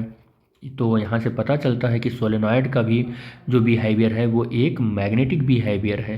तो सोलेनॉइड का बिहेवियर भी एक मैग्नेटिक बिहेवियर ही होता है, इसलिए इसको मैग्नेटिज्म में पढ़ते हैं हम लोग, ठीक है। और बनता कैसे है ये हमने आपको बता ही दिया। इसका जो मैग्नेटिक फील्ड की का फॉर्मूला होता है, वो मैग्नेटिक फील्ड का फॉर्मूला बड़ा ही इंपॉर्टेंट है, B is equal to mu naught N I. अब यहाँ पर B क्या है ये आप समझ लो। B यहाँ पर मैग्नेटिक फील्ड है। B क्या है? मैग्नेटिक फील्ड है, मैग्नेटिक फील्ड है, ठीक है, जो इसमें करंट के फ्लो होने की वजह से प्रोड्यूस हुआ है इसके एक्सिस पर, जो कि यूनिफॉर्मली और कांस्टेंट है। म्यू नॉट प्रोपोर्शनल कांस्टेंट है, जिसे हम परमियाबिलिटी ऑफ फ्री स्पेस बोलते हैं। एन जो है इस पर ये कितने वायर का आपने टर्निंग किया है पर यूनिट लेंथ ये है, यानी कि N is equal to capital N by L, यानी कि capital N is the total number of turn और L is the length of solenoid, ठीक है। तो टोटल नंबर ऑफ टर्न को एल लेंथ ऑफ सोलेनॉइड से डिवाइड करोगे तो आपको मिलेगा कि पर यूनिट लेंथ पर कितनी टर्निंग कर रखी है, या टर्न डेंसिटी आप कह सकते हो, ठीक है। और यहाँ से आई मिलेगा जो कि इस वायर में करंट फ्लो हो रहा है किसी एक लूप में, ठीक है। ये आपको मिल जाएगा। सोलेनॉइड का फॉर्मूला भी बहुत इंपॉर्टेंट है, याद रखना ये सारी चीज़ें। कह रहा है strength of the magnetic field produce by the current carrying solenoid. कह रहा है करंट कैरिंग सोलेनॉइड में जो मैग्नेटिक फील्ड प्रोड्यूस होती है वो डिपेंड करता है करंट के ऊपर। अगर करंट ज़्यादा है, देखो आप B is directly proportional to I, obviously फॉर्मूले से ही पता चल पा रहा है कि करंट की वैल्यू बढ़ेगी तो मैग्नेटिक फील्ड बढ़ जाएगा। करंट की वैल्यू अगर यहाँ पर डिक्रीज होएगी तो ओबियसली V भी डिक्रीज हो जाएगा, ठीक है। तो यहाँ से पता चल पा रहा है इससे। नेक्स्ट है कि जो मैग्नेटिक फील्ड है वो डायरेक्टली प्रोपोर्शनल किसके है? Number of turn off the solenoid के है। इट मीन्स दैट कि यहाँ पर देखो B is equal to mu naught N I आया है, तो नंबर ऑफ टर्न बढ़ेगा तो B भी बढ़ जाएगा। तो आप किसी सोलेनॉइड में बहुत ज़्यादा मैग्नेटिक फील्ड चाह रहे हो तो इस पर ज़्यादा नंबर ऑफ टर्न बढ़ा दो, इस पर ज़्यादा नंबर ऑफ टर्न बढ़ा दोगे तो मैग्नेटिक फील्ड बढ़ जाएगा, नंबर ऑफ टर्न घटा दोगे तो मैग्नेटिक फील्ड घट जाएगा, बस। नेक्स्ट पॉइंट क्या है कि is directly proportional to the strength of the current in solenoid. Next point आप ज़रा ध्यान से देखें कि B is directly proportional to I, क्या है? Strength of current. ये दो बार हो गया क्या? Strength of magnetic field directly proportional to the current carrying solenoid is directly proportional to the strength of, अच्छा ये तो हमने नोट पॉइंट में लिख रखा है और ये फॉर्मूले से हो गया, ठीक है, ठीक है, ये मैंने बता ही दिया। Depend upon the number of turn on the material, ये दो बार हो गया, ये दोनों पॉइंट दो बार हो गए, ठीक है, आप समझ ही गए होंगे, ठीक है। चलो आगे बढ़ते हैं। Application of solenoid. सोलेनॉइड का क्या क्या एप्लीकेशन है? तो फर्स्ट एप्लीकेशन है कि सोलेनॉइड यूज किया जाता है वेरियस एप्लीकेशन में, including the material locking system, industrial use, automobile and more, बहुत ऑटोमोटिव एंड मोर, बहुत जगह पर यूज किया जाता है। इलेक्ट्रोमैग्नेटिक ट्रांसफार्मर में यूज किया जाता है, इंडक्टर में यूज किया जाता है। Also application of the solenoid which the further has the plenty of the application of the real words, इस सिनेरियो में यूज किया जाता है, ठीक है। Solenoid can be used to the control the bulb electrically by the appliance mechanical force to be the value which can be used to the door locking system and the provide the source closure. यहाँ use किया जाता है solenoid are use to the various appliance and the product including the computer, printer and the fuel injection gears, बहुत जगह पर solenoid use कर लिया जाता है, ठीक है। अब सोलेनॉइड में से एसोसिएटेड उसी चैप्टर में एक और पॉइंट है जो कि बहुत ही ज़्यादा इंपॉर्टेंट है, इसे भी हम लोग पढ़ ही लेते हैं। इलेक्ट्रोमैग्नेट क्या होता है? तो इलेक्ट्रोमैग्नेट क्या है, देखो आपको मैंने बताया क्या कि सोलेनॉइड हो या कोई भी, या करंट कैरिंग कंडक्टिंग वायर हो, करंट जब तक है तब तक मैग्नेटिक फील्ड है। जैसे ही करंट की वैल्यू जीरो होती है मैग्नेटिक फील्ड भी जीरो हो जाता है। तो आपको एक बात समझ में आ गया होगा कि करंट बनता क्यों है। करंट बनता है चार्ज के मोशन से, चार्ज के मोशन से। तो चार्ज जब मूव करेगा तो करंट बनेगा। यानी कि चार्ज कौन का है, किसको बोल रहा हूँ मैं, मोस्टली अगर मैं मतलब बोलूँ तो इलेक्ट्रॉन के मोशन को। तो इलेक्ट्रॉन का के मोशन से मैग्नेटिक फील्ड जनरेट हो रहा है, तो due to the moving of the electron magnetic field is generating. तो इस कंबाइंड इफेक्ट के, इलेक्ट्रॉन के मोशन की वजह से जो मैग्नेटिक फील्ड जनरेट हो रही है, इस कंबाइंड इफेक्ट को इलेक्ट्रोमैग्नेट बोलेंगे। इसको क्या बोलेंगे, इलेक्ट्रोमैग्नेट बोलेंगे। ठीक है, तो आपको ये चीज़ पता होना चाहिए कि electromagnet means the motion of electron produces the magnetic behaviour. तो मैग्नेटिक बिहेवियर के प्रोड्यूस होने के पीछे मोशन ऑफ इलेक्ट्रॉन है, और इस कंबाइंड इफेक्ट को ही हम इलेक्ट्रोमैग्नेट बोल रहे हैं। ठीक है, चलो। तो strong magnetic field produce inside a solenoid can be use to the magnetise a piece of the magnetic material like as the soft iron. When the placed inside the current carrying solenoid, the magnet is the formed is called the electromagnet। ठीक है, जो हमने आपको समझाया वही यहाँ पर लिख दिया। कह रहा है कि magnet consist of a soft iron core which is the coil of the insulating wire would be around it is called the electromagnet। यही सेम बात जो ऊपर हमने समझा रखा है। When the current flow through the wire then the core becomes magnetized। अब अच्छा कोर क्या होता है ये भी बात आपको बता दें। देखो ये हमारे पास एक सोलेनॉइड है और इसके ऊपर इंसुलेटेड कोटेड कॉपर वायर है। इंसुलेटेड कोटेड कॉपर वायर है। इंसुलेटेड क्या है, कोटेड कॉपर वायर है ये। तो ये इंसुलेटेड कोटेड कॉपर वायर जिसके ऊपर हमने वो किया है, लपेटा है, वाइंड क्या कर रखा है, वाइंडिंग कर रखा है, उसको कोर कहते हैं। तो अगर ये सॉफ्ट आयरन का है तो ये सॉफ्ट आयरन का कोर है। इंसुलेटिंग मटेरियल का था तो इंसुलेटिंग मटेरियल का कोर है। तो जिसके ऊपर हम ये वायर वाइंड करके रखते हैं वही कोर होता है। ठीक है, तो and when the current ceases to flow the core is loss the magnetisation. कह रहा है कि जब हम इसमें करंट को फ्लो कराते हैं तो ये कोर क्या हो जाता है, मैग्नेटाइज्ड हो जाता है। और जैसे ही हम यहाँ करंट की वैल्यू को जीरो करते हैं मैग्नेटिक फील्ड भी क्या हो जाती है, जीरो हो जाती है। तो वही कह रहा है कि आई की वैल्यू को जीरो करने से ये कोर जीरो हो जाता है, यानी डीमैग्नेटाइज्ड हो जाता है, और आई की वैल्यू होने पर ये कोर मैग्नेटाइज्ड ही रहता है। ठीक है, इलेक्ट्रोमैग्नेट का यूज क्या होता है, तो स्विच बनाने में, इलेक्ट्रिक बेल बनाने में, मेटल लिफ्ट बनाने में, cranes and many other appliance. Physics time के यूट्यूब चैनल पर इसके यूजेज को और इलेक्ट्रोमैग्नेट को और भी डिटेल में लगभग हम 1 घंटे में डिस्कस कर रखे हैं। बढ़िया सेपरेट वीडियो है। आप फिजिक्स टाइम के यूट्यूब चैनल पर जाएंगे तो आपको वो वीडियो मिल जाएगा। चलो आगे बात करते हैं हम लोग। दूसरे एस्पेक्ट में आ गए हैं हम। मैग्नेटिक फील्ड अभी तक हम पढ़ रहे थे, अब हम पढ़ते हैं कि मैग्नेटिक फील्ड में किसी चार्ज के ऊपर फोर्स क्या लगता है। तो अब हमारा टॉपिक है कि force on a moving charge in a magnetic field. तो मैग्नेटिक फील्ड में फोर्स देखते हैं कि चार्ज के ऊपर कितना लगता है। तो we know that current consist of moving charge. हमें तो इतना पता ही है कि करंट तभी बनता है जब चार्ज मूव करता है। तो दिस मीन्स, इसका मतलब ये है कि चार्ज मूव करेगा तो वो एक फोर्स एक्सपीरियंस करेगा किसी मैग्नेटिक फील्ड के अंदर। और अगर वो फोर्स एक्सपीरियंस करता है तो किस तरीके से एक्सपीरियंस करता है वो देखो। अगर चार्ज स्टेशनरी है तो वो एक फोर्स केवल फील करेगा, और वो है इलेक्ट्रोस्टैटिक्स फोर्स, और मैग्नेटिक फोर्स को फील नहीं करेगा। अगर चार्ज स्टेशनरी है तो मैग्नेटिक फील्ड को वो नहीं फील करेगा, केवल इलेक्ट्रोस्टैटिक्स फील्ड को या इलेक्ट्रोस्टैटिक्स फोर्स को ही केवल फील करेगा। लेकिन चार्ज जब यूनिफॉर्म मोशन में है, मूव कर रहा है किसी एक पर्टिकुलर डायरेक्शन में, और यूनिफॉर्म मोशन में है, एक्सीलरेशन की वैल्यू 0 है, तो वह इलेक्ट्रिक फोर्स के साथ साथ एक दूसरा फोर्स भी फील करता है जो कि मैग्नेटिक फोर्स है उस मैग्नेटिक फील्ड के अंदर। और फिर हमें यहाँ पर पता चल जाता है कि चार्ज के ऊपर एक मैग्नेटिक फील्ड लगा हुआ है, मैग्नेटिक फोर्स लगा हुआ है मैग्नेटिक फील्ड की वजह से। लेकिन यहाँ पर क्या चीज़ है, एक दूसरी चीज़ मैं आपको और बताते चल रहा हूँ कि मान लो कि ये मैग्नेटिक फील्ड है, ये क्या है, मैग्नेटिक फील्ड है, और कोई चार्ज चल रहा है। देखना ध्यान से, मैंने आपको कहा कि अगर चार्ज रेस्ट पर है, चार्ज क्या है, रेस्ट पर है, मान लो क्यू है और ये रेस्ट पर है, इसकी वेलोसिटी 0 है, तो इस पर केवल और केवल इलेक्ट्रिक फोर्स लगेगा, केवल और केवल इलेक्ट्रिक फोर्स लगेगा, मैग्नेटिक फोर्स नहीं लगेगा। ठीक है, ये लगेगा, ये लगेगा, ये नहीं लगेगा।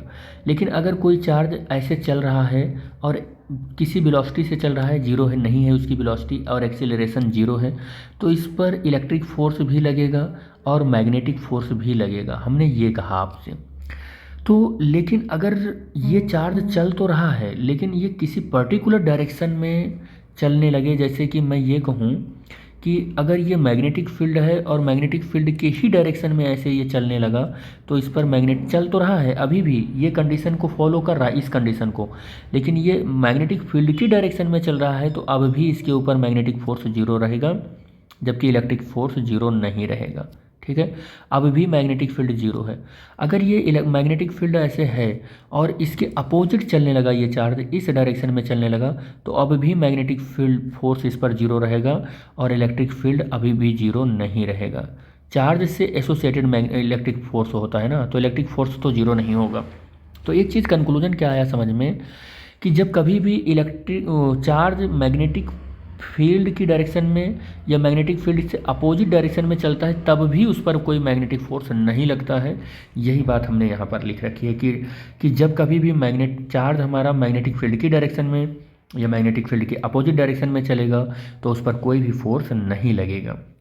दूसरी बात, लेकिन अगर कोई चार्ज किसी मैग्नेटिक फील्ड में उसके मैग्नेटिक फील्ड से परपेंडिकुलर एंट्री कर गया, तो वह एक बहुत मैक्सिमम मैग्नेटिक फील्ड को सेंस करेगा या एक्सपीरियंस करेगा, जिसकी वजह से उस चार्ज का पाथ उस मैग्नेटिक फील्ड के अंदर सर्कुलर हो जाएगा और सर्कुलर पाथ पर चलने लगेगा। और सर्कुलर पाथ पर चलते वक्त वो चार्ज एक फोर्स, तो इलेक्ट्रिक फोर्स को फील करेगा और एक मैग्नेटिक फोर्स को फील करेगा, और जो मैग्नेटिक फोर्स को वो फील कर रहा है, उस मैग्नेटिक फोर्स का जो मैग्नीट्यूड होगा वो सेंटर की ओर होगा, ये सेंटर की ओर होगा, ये सेंटर की ओर होगा, और उस फोर्स का मैग्नीट्यूड कितना होगा, यहाँ से F is equal to Q we B होगा।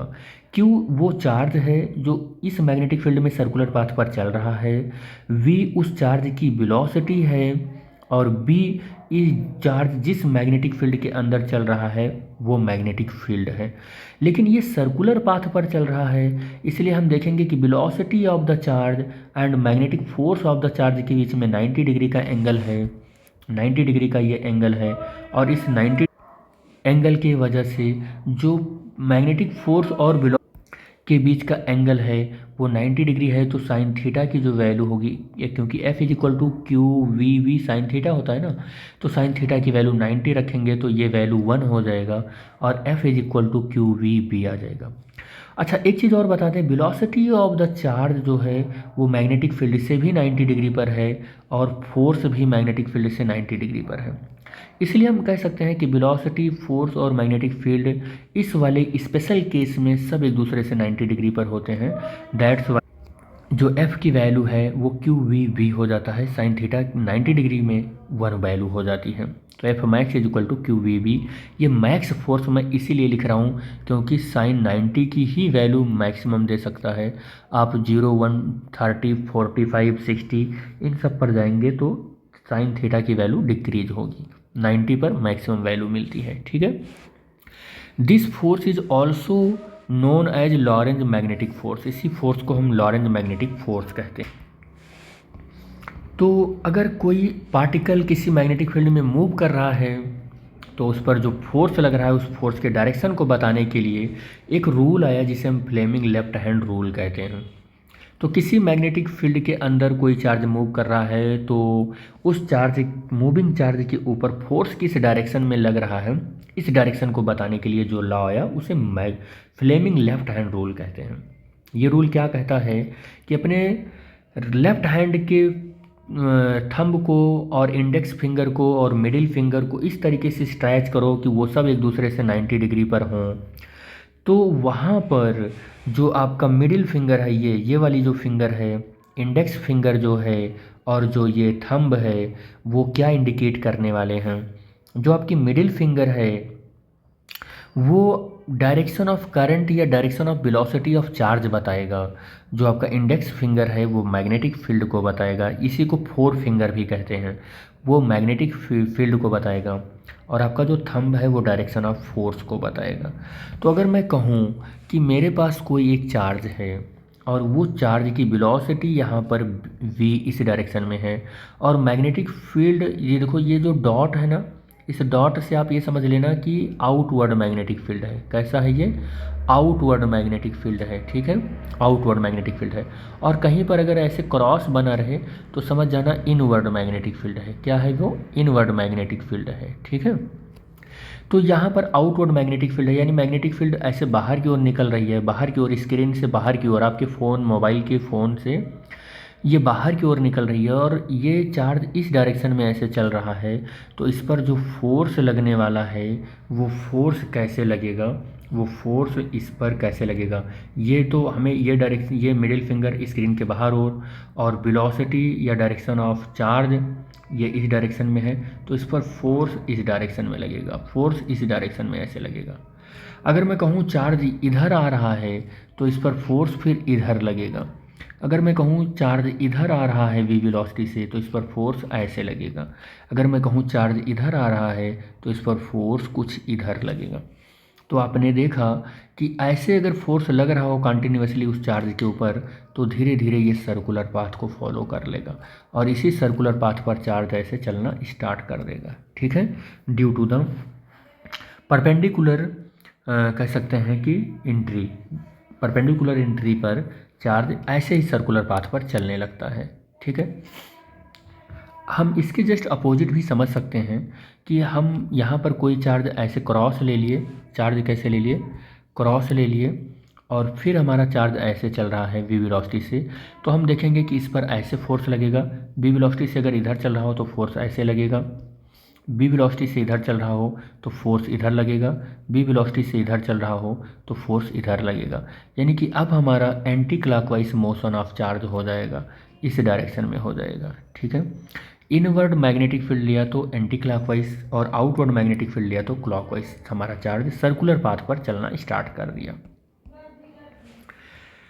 अगर हम देखें कि कोई कंडक्टर किसी एक यूनिफॉर्म मैग्नेटिक फील्ड का मतलब होता है कि मैग्नेटिक फील्ड की हर एक मैग्नेटिक फील्ड लाइन से इक्वी डिस्टेंस पर हों, और वो जब अगर कभी इक्वी डिस्टेंस पर होती हैं तो पैरेलल लाइन से उनको हम रिप्रेजेंट करते हैं और एक एरो से करते हैं। तो एरो का ये हेड है, ये टेल है। एरो जिधर बढ़ रहा होता है हम ये मानकर चलते हैं कि उधर साउथ पोल होगा, और जिधर इसका टेल होता है ये मानकर चलते हैं कि उधर ये नॉर्थ पोल होगा। तो मैग्नेटिक फील्ड लाइंस यूनिफॉर्मली इस तरीके से है, इसमें एक कंडक्टर रख दिया और कंडक्टर का लेंथ हमने एल ले लिया, और कंडक्टर को का एल लेंथ लिया, और इस कंडक्टर को हमने मूव कराना स्टार्ट किया किसी डायरेक्शन में, और मैग्नेटिक फील्ड से जो कि थीटा एंगल पर है। तो मैग्नेटिक फील्ड से अगर थीटा एंगल पर इस कंडक्टर को मूव कराएंगे तो हमारा जो मैग्नेटिक फोर्स इस कंडक्टर पर बनेगा वो F M is equal to, F मतलब फोर्स, एम मतलब मैग्नेटिक फोर्स, तो magnetic force is equal to Q we B sine theta बनने वाला है, ठीक है। तो हम ये देखेंगे कि इस कंडक्टर के पॉजिटिव, इस किसी भी कंडक्टर, कोई भी कंडक्टर अगर हम लेते हैं तो वो इलेक्ट्रिकली न्यूट्रल होता है। इलेक्ट्रिकली न्यूट्रल इसलिए होता है क्योंकि जितने पॉजिटिव चार्ज होते हैं ठीक उतने ही नेगेटिव चार्ज भी होते हैं, तो इलेक्ट्रिकली न्यूट्रल है। लेकिन जैसे ही इस मैग्नेटिक फील्ड में हम इसको मूव कराएंगे किसी वेलोसिटी से, तो हम ये देखेंगे कि अगर इसकी वेलोसिटी v इधर है और मैग्नेटिक फील्ड इससे परपेंडिकुलर है, v से परपेंडिकुलर है, तो किसी भी चार्ज पर क्या होगा, पॉजिटिव चार्ज हो या नेगेटिव चार्ज हो, उस पर एक मैग्नेटिक फोर्स लगने लगता है। उस मैग्नेटिक फोर्स की वजह से इस कंडक्टर पर होता क्या है, इस कंडक्टर पर होता क्या है कि पॉजिटिव चार्ज एक और आके एक्यूमुलेट हो जाते हैं और नेगेटिव चार्ज एक और आके एक्यूमुलेट हो जाते हैं। अब पॉजिटिव चार्ज एक और आके एक्यूमुलेट होते हैं, नेगेटिव चार्ज एक और एक्यूमुलेट होने की वजह से इसमें पोटेंशियल का डिफरेंस आ जाता है। इस कंडक्टर में क्या आ जाता है, पोटेंशियल का डिफरेंस आ जाता है, और एक करंट फ्लो होने लगता है जो कि पॉजिटिव टर्मिनल से नेगेटिव टर्मिनल की ओर होता है, एक करंट फ्लो होने लगता है। तो हम ये कहते हैं कि इसमें जो करंट फ्लो हो रहा है due to the motion of conductor in this magnetic field है, और ऐसे ईएमएफ को जो यूनिफॉर्म मैग्नेटिक फील्ड के अंदर जो यहाँ पर कंडक्टर को मूव कराने से प्रोड्यूस हुआ है, ऐसे ईएमएफ को मोशनल ईएमएफ बोलते हैं। और ऐसे ईएमएफ को मोशनल ईएमएफ या इंड्यूस्ड ईएमएफ बोलते हैं। और ऐसे करंट को इंड्यूस्ड करंट भी बोलते हैं। तो हम इन सब चीज़ों को कैलकुलेट भी कर सकते हैं कि इस पर फोर्स कितना लगा, इस पर करंट कितना लगा, इसका फॉर्मूला क्या होगा, ये सारी चीज़ें हम कैलकुलेट कर सकते हैं। तो अगर हमें फोर्स कैलकुलेट करना है किसी कंडक्टर को मूव कराने की वजह से, तो डेरिवेशन या ये सब आपके सिलेबस में नहीं आता है। तो आप क्या याद रखोगे, केवल ये फॉर्मूला कि किसी कंडक्टर को मैग्नेटिक फील्ड के अंदर मूव कराते हैं तो उस पर कितना फोर्स लगेगा, IVL sin थीटा। और अगर मैग्नेटिक फील्ड के अंदर किसी चार्ज को मूव कराएंगे तो कितना फोर्स उस पर लगेगा, QVB sin थीटा। चार्ज को मूव कराएंगे तो यहाँ Q हो जाएगा, कंडक्टर को मूव कराएंगे तो I और L आ जाएगा। आई थिंक ये आपको समझ में आ गया होगा। ठीक है, ठीक है। और जब किसी कंडक्टर को हम उस मैग्नेटिक फील्ड से बिल्कुल परपेंडिकुलर मूव कराते हैं ना, थीटा की वैल्यू हम कोई स्पेसिफिक एंगल ना लेकर हम 90 डिग्री कर देते हैं, मतलब कोई जनरल एंगल ना लेकर स्पेसिफिक एंगल ले लें, 90 डिग्री कर दें, तो हम यहाँ पर साइन थीटा की वैल्यू 90 रखते हैं। और 90 रखते ही साइन 90 की वैल्यू 1 हो जाएगी। और उसकी वैल्यू 1 होते ही एफ हमारा मैक्सिमम फोर्स मिलेगा और उसकी मैक्सिमम वैल्यू हो जाएगी IVL। ठीक है, तो कुछ इस तरीके से हो जाता है। लेकिन याद रखें यहाँ 3 कंडीशन मैंने ले रखी है, ये 1, 2 और 3। तीसरे कंडीशन में हमने यूनिफॉर्म मैग्नेटिक फील्ड के अंदर इस कंडक्टर को ऐसे ही रख दिया जिस डायरेक्शन में हमने क्या रखा है, मैग्नेटिक फील्ड। उस डायरेक्शन में अगर हम मूव कराते हैं, ऐसे डायरेक्शन में, इसी डायरेक्शन में कंडक्टर को इधर लेकर जाते हैं, इधर लेकर आते हैं, तो उस डायरेक्शन में इसमें कोई भी इंड्यूस्ड ईएमएफ जनरेट नहीं होगा। दैट्स वाई इस पर कोई फोर्स नहीं लगेगा। ये रीज़न ये भी है कि थीटा की वैल्यू 0 है, तो इस पर कोई फोर्स नहीं लग रहा है, इसलिए हम यहाँ पर एफ की वैल्यू 0 लिखेंगे। ठीक है, तो ये आपके सिलेबस में है नहीं, मैं सिर्फ ऐसे बता दे रहा हूँ कि अगर किसी यूनिफॉर्म मैग्नेटिक फील्ड के अंदर 2 कंडक्टर ऐसे रखते हैं और दोनों कंडक्टर के बीच का डिस्टेंस हम R या D लिख लें, R ही ले लेते हैं, R ले लेते हैं, तो एक कंडक्टर दूसरे कंडक्टर पर कुछ फोर्स लगाएगा, दूसरा कंडक्टर पहले कंडक्टर पर कुछ फोर्स लगाएगा। और ये दोनों फोर्सेस मैग्नीट्यूड में इक्वल तब होंगे, इक्वल ही होंगे, तब क्या इक्वल ही होंगे, लेकिन इनका फोर्स का डायरेक्शन सेम हो सकता, डिफरेंट भी हो सकता है, सेम भी हो सकता है, सॉरी डिफरेंट होगा लेकिन मैग्नीट्यूड सेम होगा। अगर दोनों कंडक्टर में करंट की वैल्यू सेम डायरेक्शन में है तो इनके बीच का अट्रैक्शन फोर्स होगा। और दोनों कंडक्टर में करंट की डायरेक्शन अपोजिट डायरेक्शन में है तो वो क्या हो जाएंगे, रिपल्सन का फोर्स हो जाएगा।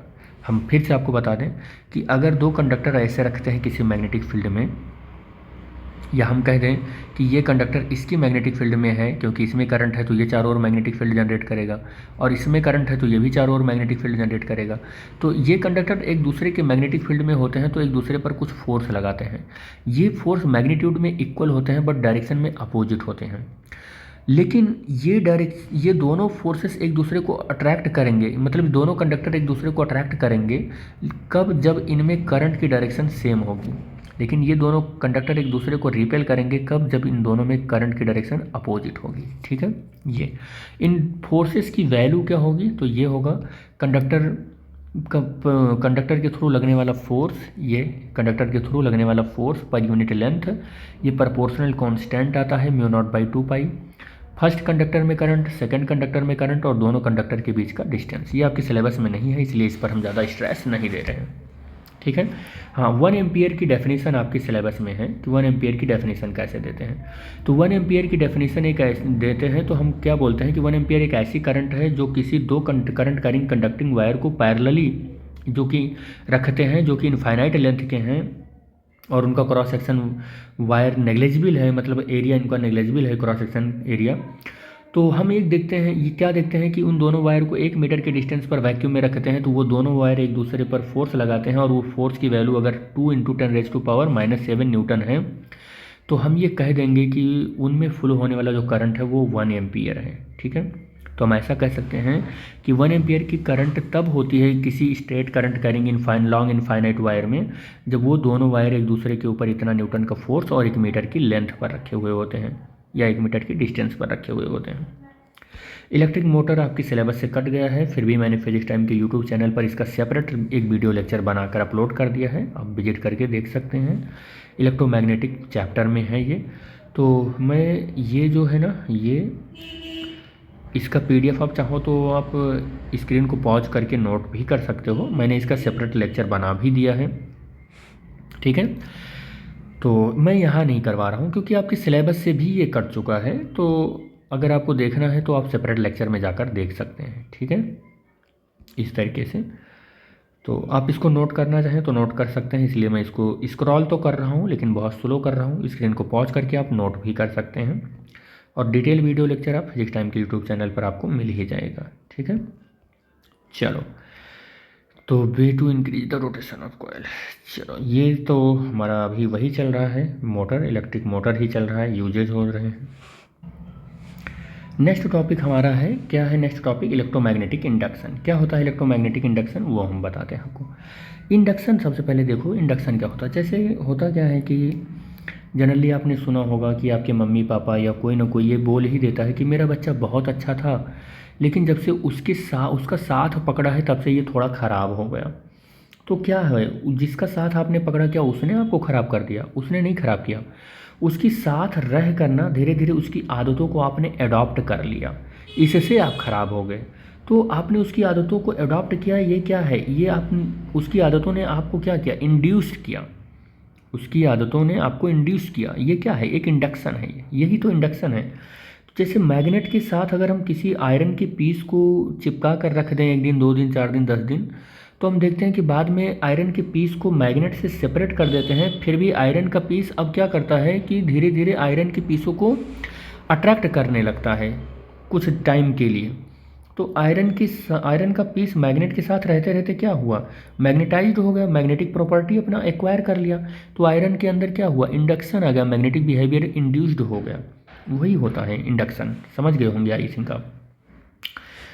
तो when electric current is passed through the conductor, कह रहा है कि इस कंडक्टर से अगर इलेक्ट्रिक करंट पास करें तो उसमें मैग्नेटिक फील्ड जनरेट हो जाता है और अराउंड द कंडक्टर। तो फैराडे ने ये देखा, और देखने के बाद उन्होंने क्या देखा कि magnetic field is produced by the electric current, ठीक है, मैग्नेटिक फील्ड प्रोड्यूस हो रहा है बाय द इलेक्ट्रिक करंट। तो क्या ये पॉसिबल है? फैराडे क्या सोच रहे हैं, देखो ऑरेस्टेड ने क्या दिखाया कि अगर किसी कंडक्टर में करंट फ्लो होगा तो उसके चारों ओर मैग्नेटिक फील्ड प्रोड्यूस हो जाएगा। तो फैराडे ने ये सोचा कि किसी करंट करिंग कंडक्टिंग वायर में करंट के फ्लो कराने से जब मैग्नेटिक फील्ड प्रोड्यूस हो रहा है तो क्या मैग्नेटिक फील्ड से करंट प्रोड्यूस हो सकता है, यानी जस्ट इसके उल्टा चल रहे हैं। वो करंट से यहाँ मैग्नेटिक फील्ड प्रोड्यूस कर रहे हैं हॉर्न्स ऑरेस्टेड ने 1820 में। फैराडे ने क्या कहा, नहीं, हम क्या मैग्नेटिक फील्ड से करंट प्रोड्यूस कर सकते हैं, इस पर विचार करना उन्होंने सोचा। तो उन्होंने विचार करना सोचा और ही perform a number of experiment, और उन्होंने बहुत सारी नंबर ऑफ एक्सपेरिमेंट परफॉर्म किए इस बात को ऑब्जर्व करने के लिए। और जब कभी भी there is a change in the number of magnetic field, जब कभी भी उन्होंने number of magnetic field lines में चेंज किया तो उन्होंने देखा कि करंट इंड्यूस्ड हो गया, और इस इफेक्ट को इस चीज़ को इलेक्ट्रोमोटिव फोर्स बोला गया। मतलब इस करंट के प्रोडक्शन में जो ईएमएफ इंड्यूस्ड हुआ उसे इलेक्ट्रोमोटिव फोर्स बोला गया, जो डेवलप हुआ between the end of the conductor, जो कंडक्टर के एंड पर डेवलप हुआ, which lost as long as there is a change in the number of magnetic field lines through the conductor. और उन्होंने तब तक देखा ये करंट की प्रोड्यूस हो रहा है या ईएमएफ प्रोड्यूस हो रहा है किसी कंडक्टर के एंड पर, जब तक कि हम मैग्नेटिक फील्ड के फ्लक्स में चेंज करते रहे हैं। यानी कि कंडक्टर में तब तक इलेक्ट्रिक करंट प्रोड्यूस होता रहा या इंड्यूस्ड ईएमएफ प्रोड्यूस होता रहा, इलेक्ट्रोमोटिव फोर्स प्रोड्यूस होता रहा, जब तक कि हम मैग्नेटिक फील्ड में चेंज करते रहे, ठीक है। उन्होंने इस फिनोमिना को एक नेम दिया और कहा कि ये इलेक्ट्रोमैग्नेटिक इंडक्शन है। क्या है? इलेक्ट्रोमैग्नेटिक इंडक्शन है। The number of magnetic field lines, उन्होंने देखो इसको कैसे लिखा कि number of magnetic field lines linked with the conductor, conductor से लिंक्ड जो मैग्नेटिक फील्ड लाइंस है, number of magnetic field lines हैं, उसे हम मैग्नेटिक फ्लक्स कहते हैं। क्या कहते हैं? मैग्नेटिक नंबर ऑफ, देखो number of magnetic field lines linked with the conductor is called magnetic flux. मैं इसको समझा भी देता हूँ कि क्या है। देखो जैसे एक ये मैग्नेट है, मैग्नेट का ये नॉर्थ पोल है, ये साउथ पोल है, इससे मैग्नेटिक फील्ड लाइंस ऐसे निकलेंगी, ऐसे निकलेंगी। लेकिन एक कॉइल मैंने लिया, यहाँ पर दो मैग्नेटिक फील्ड लाइन्स आ रहे हैं, तो यहाँ पर क्या है ये यहाँ पर मैग्नेटिक फ्लक्स है। क्या है? मैग्नेटिक फ्लक्स है। कितना है मैग्नेटिक फ्लक्स यहाँ पर? 2। लेकिन इसी कॉइल को मैं यहाँ पर रख देता हूँ। अब कितने हो गए? 3। मैग्नेटिक फ्लक्स अब कितना हो गया? 3। इस कॉइल को यहाँ पर ले आते हैं। अब कितने हो गए? 1 2 3 4 हो गए। अब कितने हुए? 4 हुए। अभी इसको यहाँ पर ले आते हैं। अब कितने हुए? n number of magnetic field lines. तो किसी क्लोज्ड लूप से कितने मैग्नेटिक फील्ड लाइंस एसोसिएट हो रहे हैं, उस number of magnetic field lines को हम क्या बोलते हैं? फ्लक्स बोलते हैं। समझ गए होंगे आप। जो कि यहाँ पर 2 है, यहाँ पर 3 है, यहाँ 4 है, यहाँ n है। ठीक है। तो देखो, रिलेटिव मोशन अगर हम करवा रहे हैं किसी कॉइल का किसी मैग्नेट के रिस्पेक्ट में ऐसे ऐसे करवा रहे हैं, तो देख रहे हैं कि इस क्लोज्ड लूप से एसोसिएटेड मैग्नेटिक फील्ड लाइंस बढ़ रहे हैं। और ये मैग्नेटिक फील्ड लाइंस बढ़ रहे हैं तो क्या कर रहा है? मैग्नेटिक फील्ड लाइंस में चेंज आ रहा है। मैग्नेटिक फील्ड लाइंस में चेंज आ रहा है। इस मैग्नेटिक फील्ड लाइंस के चेंज आने की वजह से इसमें एक ईएमएफ इंड्यूस्ड हो गया। कॉइल्स में एक ईएमएफ इंड्यूस्ड हो गया। और अगर सर्किट क्लोज हो तो उस ईएमएफ की वजह से सर्किट में करंट फ्लो होने लगेगा, और इसे हम इलेक्ट्रोमैग्नेटिक इंडक्शन कहते हैं। क्या कहते हैं इसे? इसी फिनोमेना को इलेक्ट्रोमैग्नेटिक इंडक्शन कहते हैं। और इस कॉइल से एसोसिएटेड मैग्नेटिक फील्ड लाइंस को मैग्नेटिक फ्लक्स कहते हैं। ठीक है, यही बात है। Magnet is the combination of the 3 word. कौन कौन से वर्ड? इलेक्ट्रो का मतलब होता है इलेक्ट्रॉन, जिसका सिंपल मीनिंग हम करंट से लेते हैं। मैग्नेट का मीनिंग होता है मैग्नेटिक बिहेवियर या मैग्नेटिक जो कुछ भी हो, अट्रैक्शन का, रिपल्सन का। और इंडक्शन का मतलब होता है transfer of energy without any contact. कोई भी कॉन्टैक्ट ना हो तो एनर्जी का ट्रांसफरेशन, इसी को इलेक्ट्रोमैग्नेट बोलते हैं। From the mechanical energy to electrical energy. देखो यहाँ पर हम क्या कर रहे हैं कि इसको क्या बोलते हैं कि मैग्नेटिक नीडल को हम क्या कर रहे हैं? मैग्नेटिक नीडल का है, सॉरी, कॉयल को हम क्या कर रहे हैं? मैकेनिकली एक पॉइंट से दूसरे, दूसरे से तीसरे, तीसरे से चौथे मैकेनिकल एनर्जी इन्वेस्ट करके इसकी सिचुएशन को या इसकी पोजीशन को चेंज कर रहे हैं। इसकी पोजीशन एक दूसरे तीसरे चौथे पोजीशन पर ला रहे हैं, फिर एक दूसरे तीसरे चौथे पोजीशन, ऐसे मतलब आप ऐसे मोशन करा रहे हैं। तो हम यहाँ पर क्या कर रहे हैं? मैकेनिकल एनर्जी इन्वेस्ट कर रहे हैं। और उस मैकेनिकल एनर्जी के इन्वेस्ट करने से यहाँ पर क्या हो रहा है? एक इंड्यूस्ड ईएमएफ हो रहा है due to the induction method. तो उससे एक करंट फ्लो हो रहा है, तो इलेक्ट्रिकल एनर्जी बन रही है कि नहीं बन रही है?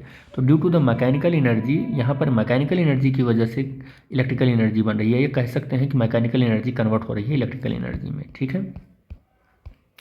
कैसे डिमॉन्स्ट्रेट करेंगे? तो इसका डिमॉन्स्ट्रेशन भी मैंने बहुत ही अच्छे से इसका एक सेपरेट वीडियो बना कर रखा है फिजिक्स टाइम के यूट्यूब चैनल पर, तो आप वहाँ जाके विजिट कर सकते हैं। ठीक है। 10th ICSE का टॉपिक है वो, तो ICSE वाले कह सकते हैं कि प्लेलिस्ट में है जिसका नाम इलेक्ट्रोमैग्नेट है। आप CBSE के हो तो आप इसको भी देख सकते हो, वहाँ भी जाके देख सकते हो, चीज़ें सेम हैं एकदम। ठीक है, चलो आगे बढ़ते हैं।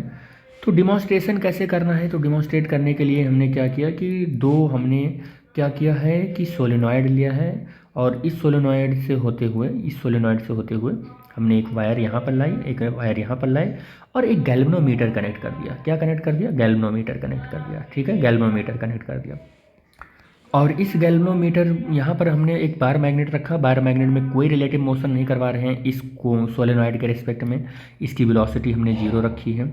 तो हम देख रहे हैं कि कोई भी करंट इसमें फ्लो नहीं हो रहा है। गैल्वेनोमीटर एकदम रेस्ट, 0 डिफ्लेक्शन पर है, नल डिफ्लेक्शन पर है, नो करंट, कोई करंट नहीं है इसमें। ठीक है। लेकिन हम करते क्या हैं कि धीरे धीरे इस मैग्नेट को बी वेलोसिटी से, यूनिफॉर्म वेलोसिटी से इस सोलेनॉइड की ओर लेकर आते हैं। और जैसे ही सोलेनॉइड की ओर लेकर आते हैं तो हम ये देखते हैं कि इसमें करंट फ्लो होने लगता है, और करंट के फ्लो होने से गैल्वेनोमीटर में डिफ्लेक्शन आता है। गैल्वेनोमीटर की डिफ्लेक्शन से ही तो हमें पता चला कि इसमें करंट फ्लो हुआ है। तो गैल्वेनोमीटर में डिफ्लेक्शन आ जाता है, और गैल्वेनोमीटर का ये जो निडल है वो राइट हैंड साइड में डिफ्लेक्ट हो जाता है। और राइट हैंड साइड में डिफ्लेक्ट होने से हमें पता चल जाता है कि इसमें करंट ऐसे फ्लो हुआ है। इसके पीछे से होकर करंट ऐसे आया होगा, फिर पीछे से होकर करंट ऐसे आया होगा। और करंट के इस डायरेक्शन से हमको ये पता चल गया कि करंट अगर ऐसे फ्लो हो रहा है तो हम अगर राइट हैंड का कर्ल रूल लगाएं तो इधर थंब रखेंगे और फोर फिंगर को कर्ल करेंगे तो मैग्नेटिक फील्ड लाइंस कुछ ऐसे निकलते हुए नज़र आएंगी। मैग्नेटिक फील्ड लाइंस ऐसे निकलते हुए नज़र आएंगी, ऐसे। तो अगर मैग्नेटिक फील्ड लाइंस ऐसे निकल रही हैं तो ये नॉर्थ पोल बन जाएगा और ये क्या बन जाएगा, साउथ पोल बन जाएगा। यहाँ पर हमने पहले मेंशन कर दिया है कि ये कौन नॉर्थ पोल बन रहा है, कौन साउथ पोल बन रहा है। इसका मतलब due to the relative motion between the solenoid and the bar magnet here current is produces, current produce हो गया, और करंट प्रोड्यूस हुआ है तो यहाँ पर इसका बिहेवियर मैग्नेटिक बिहेवियर हो गया। और ऐसा भी मैग्नेटिक बिहेवियर हुआ कि अगर नॉर्थ पोल लेकर आ रहे हो तो ये नॉर्थ पोल बना, और ये नॉर्थ पोल में नॉर्थ पोल से क्या होगा, रिपल्सन होगा। क्या होगा, रिपल्सन होगा। नॉर्थ पोल से नॉर्थ पोल का क्या होगा, रिपल्सन होगा। ठीक है, नॉर्थ पोल का नॉर्थ पोल से रिपल्सन और साउथ का साउथ से अट्रैक्शन होता है। तो magnet is the moved closer to the deflection, closer to solenoid, solenoid की क्लोज लेकर जाते हैं इस मैग्नेट को, तो यहाँ पर डिफ्लेक्शन होता है और गैल्वेनोमीटर में, और गैल्वेनोमीटर में जो डिफ्लेक्शन होता है राइट हैंड साइड में होता है। इससे पता चलता है कि करंट हमारा किस तरीके से बह रहा है या फ्लो हो रहा है। लेकिन मैग्नेट को ला के बहुत क्लोज हम रोक देते हैं, यहाँ पर बहुत क्लोज ला के मैग्नेट को क्या कर देते हैं, रोक देते हैं। जब मैग्नेट को रोक देते हैं, ऐसे क्लोज ला के रोक देते हैं, तो हम ये देखते हैं कि इसमें कोई करंट फिर से फ्लो होना बंद हो जाता है, कोई करंट फ्लो नहीं होता है, गैल्वेनोमीटर नल डिफ्लेक्शन पर आ जाता है, करंट जीरो हो जाता है। लेकिन जैसे ही इस मैग्नेट को हम यहाँ पर जब रोके थे, ऐसे धीरे धीरे धीरे धीरे इसको मोशन कराते कराते इससे दूर लेकर जाते हैं, तो हम ये देखते हैं कि अब की बार गैल्वेनोमीटर का जो डिफ्लेक्शन है, वो गैल्वेनोमीटर का डिफ्लेक्शन लेफ्ट हैंड साइड हो जाता है। अब लेफ्ट हैंड साइड होने से हमें पता चल गया कि करंट अब की बार इधर से ऐसे फ्लो हुआ था। अब अगर ऐसे फ्लो हुआ तो करंट का डायरेक्शन ये कुछ ऐसे होगा। अब अगर करंट का डायरेक्शन ऐसे हो गया, करंट का डायरेक्शन ऐसे हो गया, देखो ऐसे हो गया, तो अपने राइट हैंड का रूल से हमें ये पता करना हो कि मैग्नेटिक फील्ड जो यहाँ पर इंड्यूस्ड हुआ होगा वो कैसे हुआ होगा। तो मैग्नेटिक फील्ड का ये हमारा साउथ पोल बन जाएगा और नॉर्थ पोल बन जाएगा, यानी मैग्नेटिक फील्ड ये। अब आपने जो मैग्नेट लेकर आए थे इसके पास, उसका नॉर्थ, जो लेकर जा रहे हो दूर इससे, उसका नॉर्थ पोल ये है और साउथ पोल ये है, दूर लेकर जा रहे हो वी वेलोसिटी से। तो आप देख लो ज़रा कि ये साउथ बन गया, ये नॉर्थ बन रहा।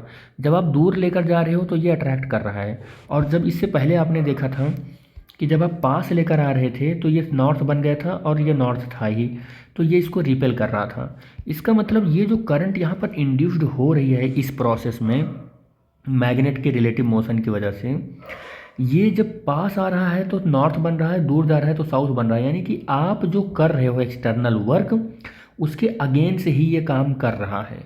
देखो मैग्नेट को पास लेकर आ रहे थे तो नॉर्थ बनकर रिपल कर रहा था, दूर लेकर जा रहे हो तो साउथ बनकर अट्रैक्ट कर रहा है। तो आपके फोर्स या काम करने के अगेंस्ट ही ये काम कर रहा है। तो इससे पता चल रहा है कि magnet is moved away from the solenoid. तो जब आप सोलेनॉइड से दूर लेकर जाते हो तो करंट जो फ्लो होता है वो इस डायरेक्शन में, ये बता रहा है कि यहाँ पर आपके मैकेनिकल वर्क के अगेंस्ट काम हो रहा है। ठीक है, तो pointer of galvanometer is the deflected towards the left, ये बता ही दिया हमने आपको। फिर आपने क्या किया, मैग्नेट को मूव करा के धीरे धीरे, जब आप मैग्नेट को यहाँ से ऐसे मूव करा के यहाँ ले जाके रोक दिए, वेलोसिटी जीरो कर दिया आप। जब वेलोसिटी जीरो हो गई तो फिर से करंट की वैल्यू जीरो हो गई, there are no deflection in the galvanometer. Conclusion क्या निकाला फैराडे साहब ने, कि करंट फ्लो तभी होएगा जब हम रिलेटिव मोशन करवाएंगे कॉइल और मैग्नेट में, पहला कंक्लूजन। दूसरा उन्होंने बताया कि जब करंट की डायरेक्शन हमारी रिवर्स्ड होना चाहिए, रिवर्स्ड होना चाहिए, यहाँ पर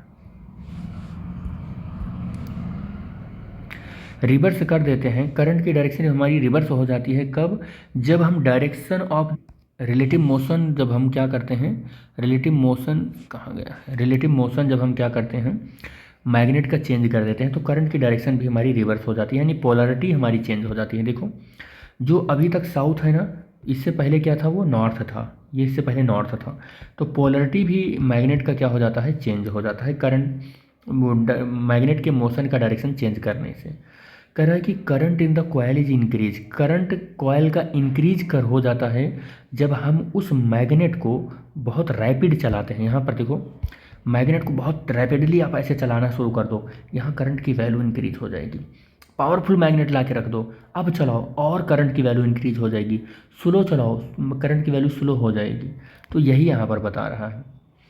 कि करंट की वैल्यू इंक्रीज कर सकते हो, उस मैग्नेट को रैपिडली चलाने से आप कर सकते हो, नंबर ऑफ टर्न बढ़ाने से कर सकते हो, सोलेनॉइड का लेंथ बढ़ाने से कर सकते हो, एरिया बढ़ाने से कर सकते हो। आप इन सब चीज़ों को करने से उस सोलेनॉइड के अंदर या यहाँ पर करंट की वैल्यू क्या हो जाएगी, इंक्रीज हो जाएगी। ठीक है, ये सारी चीज़ें फैराडे एक्सप्लेनेशन। तो ये सारी चीज़ें जो आपको मैं बता रहा हूँ बहुत ये इम्पॉर्टेंट चीज़ें हैं। हालांकि आपको ये मतलब ज़्यादा यूजफुल नहीं लगेंगी, ये सब +2 की चीज़ें हैं जो जहाँ पर आप डिटेल में पढ़ने वाले हो।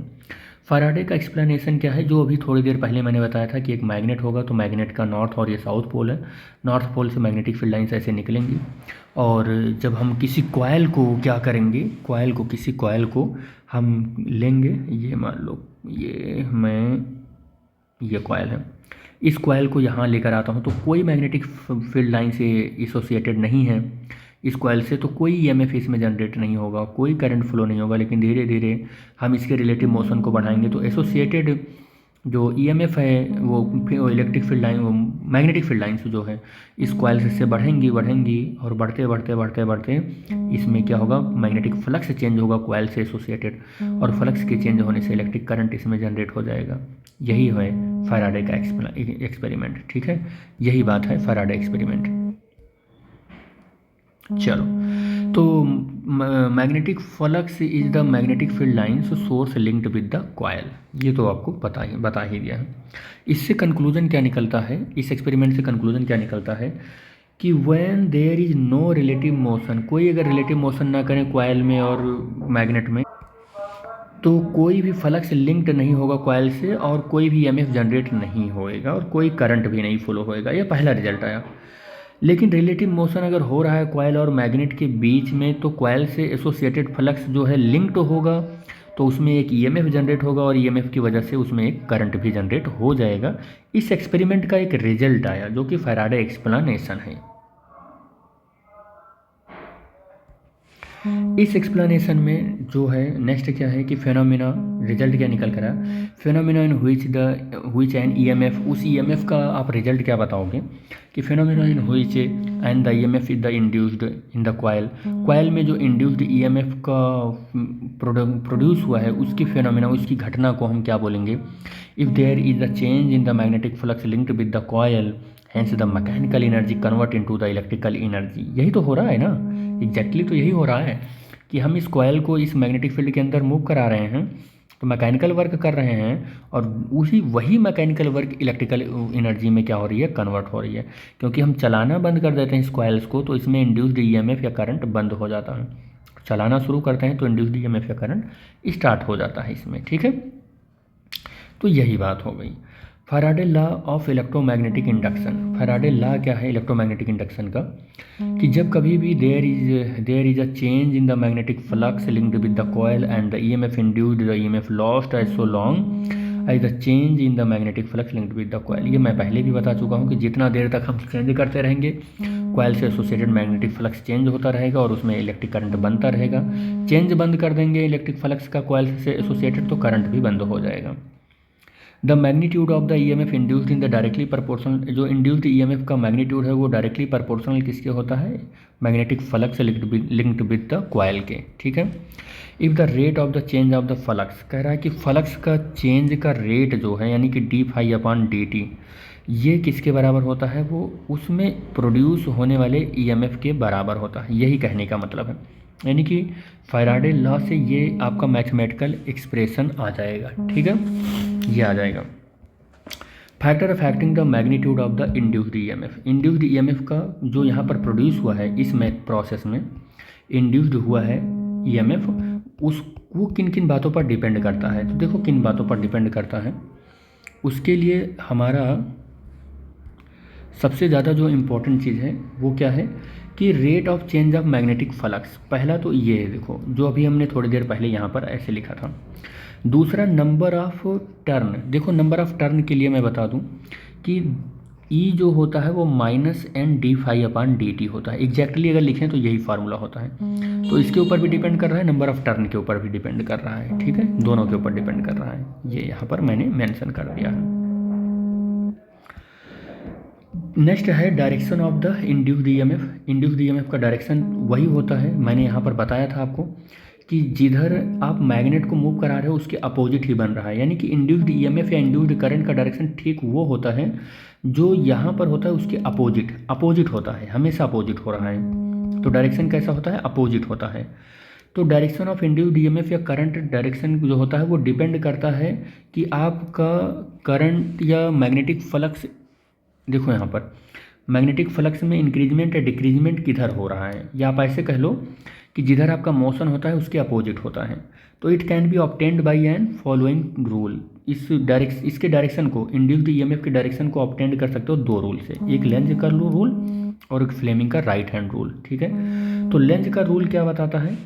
According to the Lenz rule के अकॉर्डिंग आप डायरेक्शन जब कभी भी इंड्यूस्ड ईएमएफ को फाइंड करने जाते हो या इंड्यूस्ड करंट का डायरेक्शन, तो वो कहता है कि जिस डायरेक्शन में प्रोड्यूस हो रहा है मैग्नेटिक फील्ड उसके अपोजिट होता है, उसके क्या होता है? अपोजिट होता है।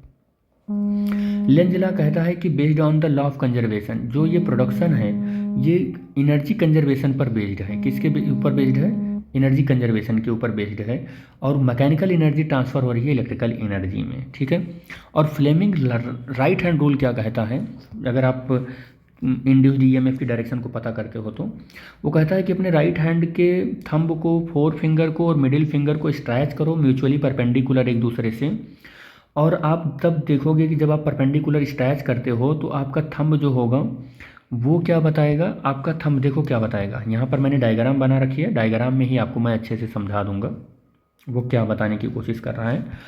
थंब ये बताएगा कि आपका कंडक्टर का मोशन का डायरेक्शन किधर है। फोर फिंगर या ये इंडेक्स फिंगर क्या बताएगा कि मैग्नेटिक फील्ड का डायरेक्शन किधर है, और ये फिंगर आपको बताएगा कि इंड्यूस्ड करंट की डायरेक्शन किधर है। यानी कि लेंज लॉ, सॉरी ये फ्लेमिंग राइट हैंड जो लॉ है ये इंड्यूस्ड करंट की डायरेक्शन को बताता है। ठीक है, ये इंड्यूस्ड करंट की डायरेक्शन को बताता है। अब नेक्स्ट जो टॉपिक है एसी जनरेटर, ये फिजिक्स टाइम के यूट्यूब चैनल पर सेपरेट वीडियो बना ही दिया है मैंने, ये करवा दिया है मैंने आपको। बस आपका जो टॉपिक है ये यहीं तक है आपके 10th के सिलेबस में। ठीक है, 10th के सिलेबस में यहीं तक है।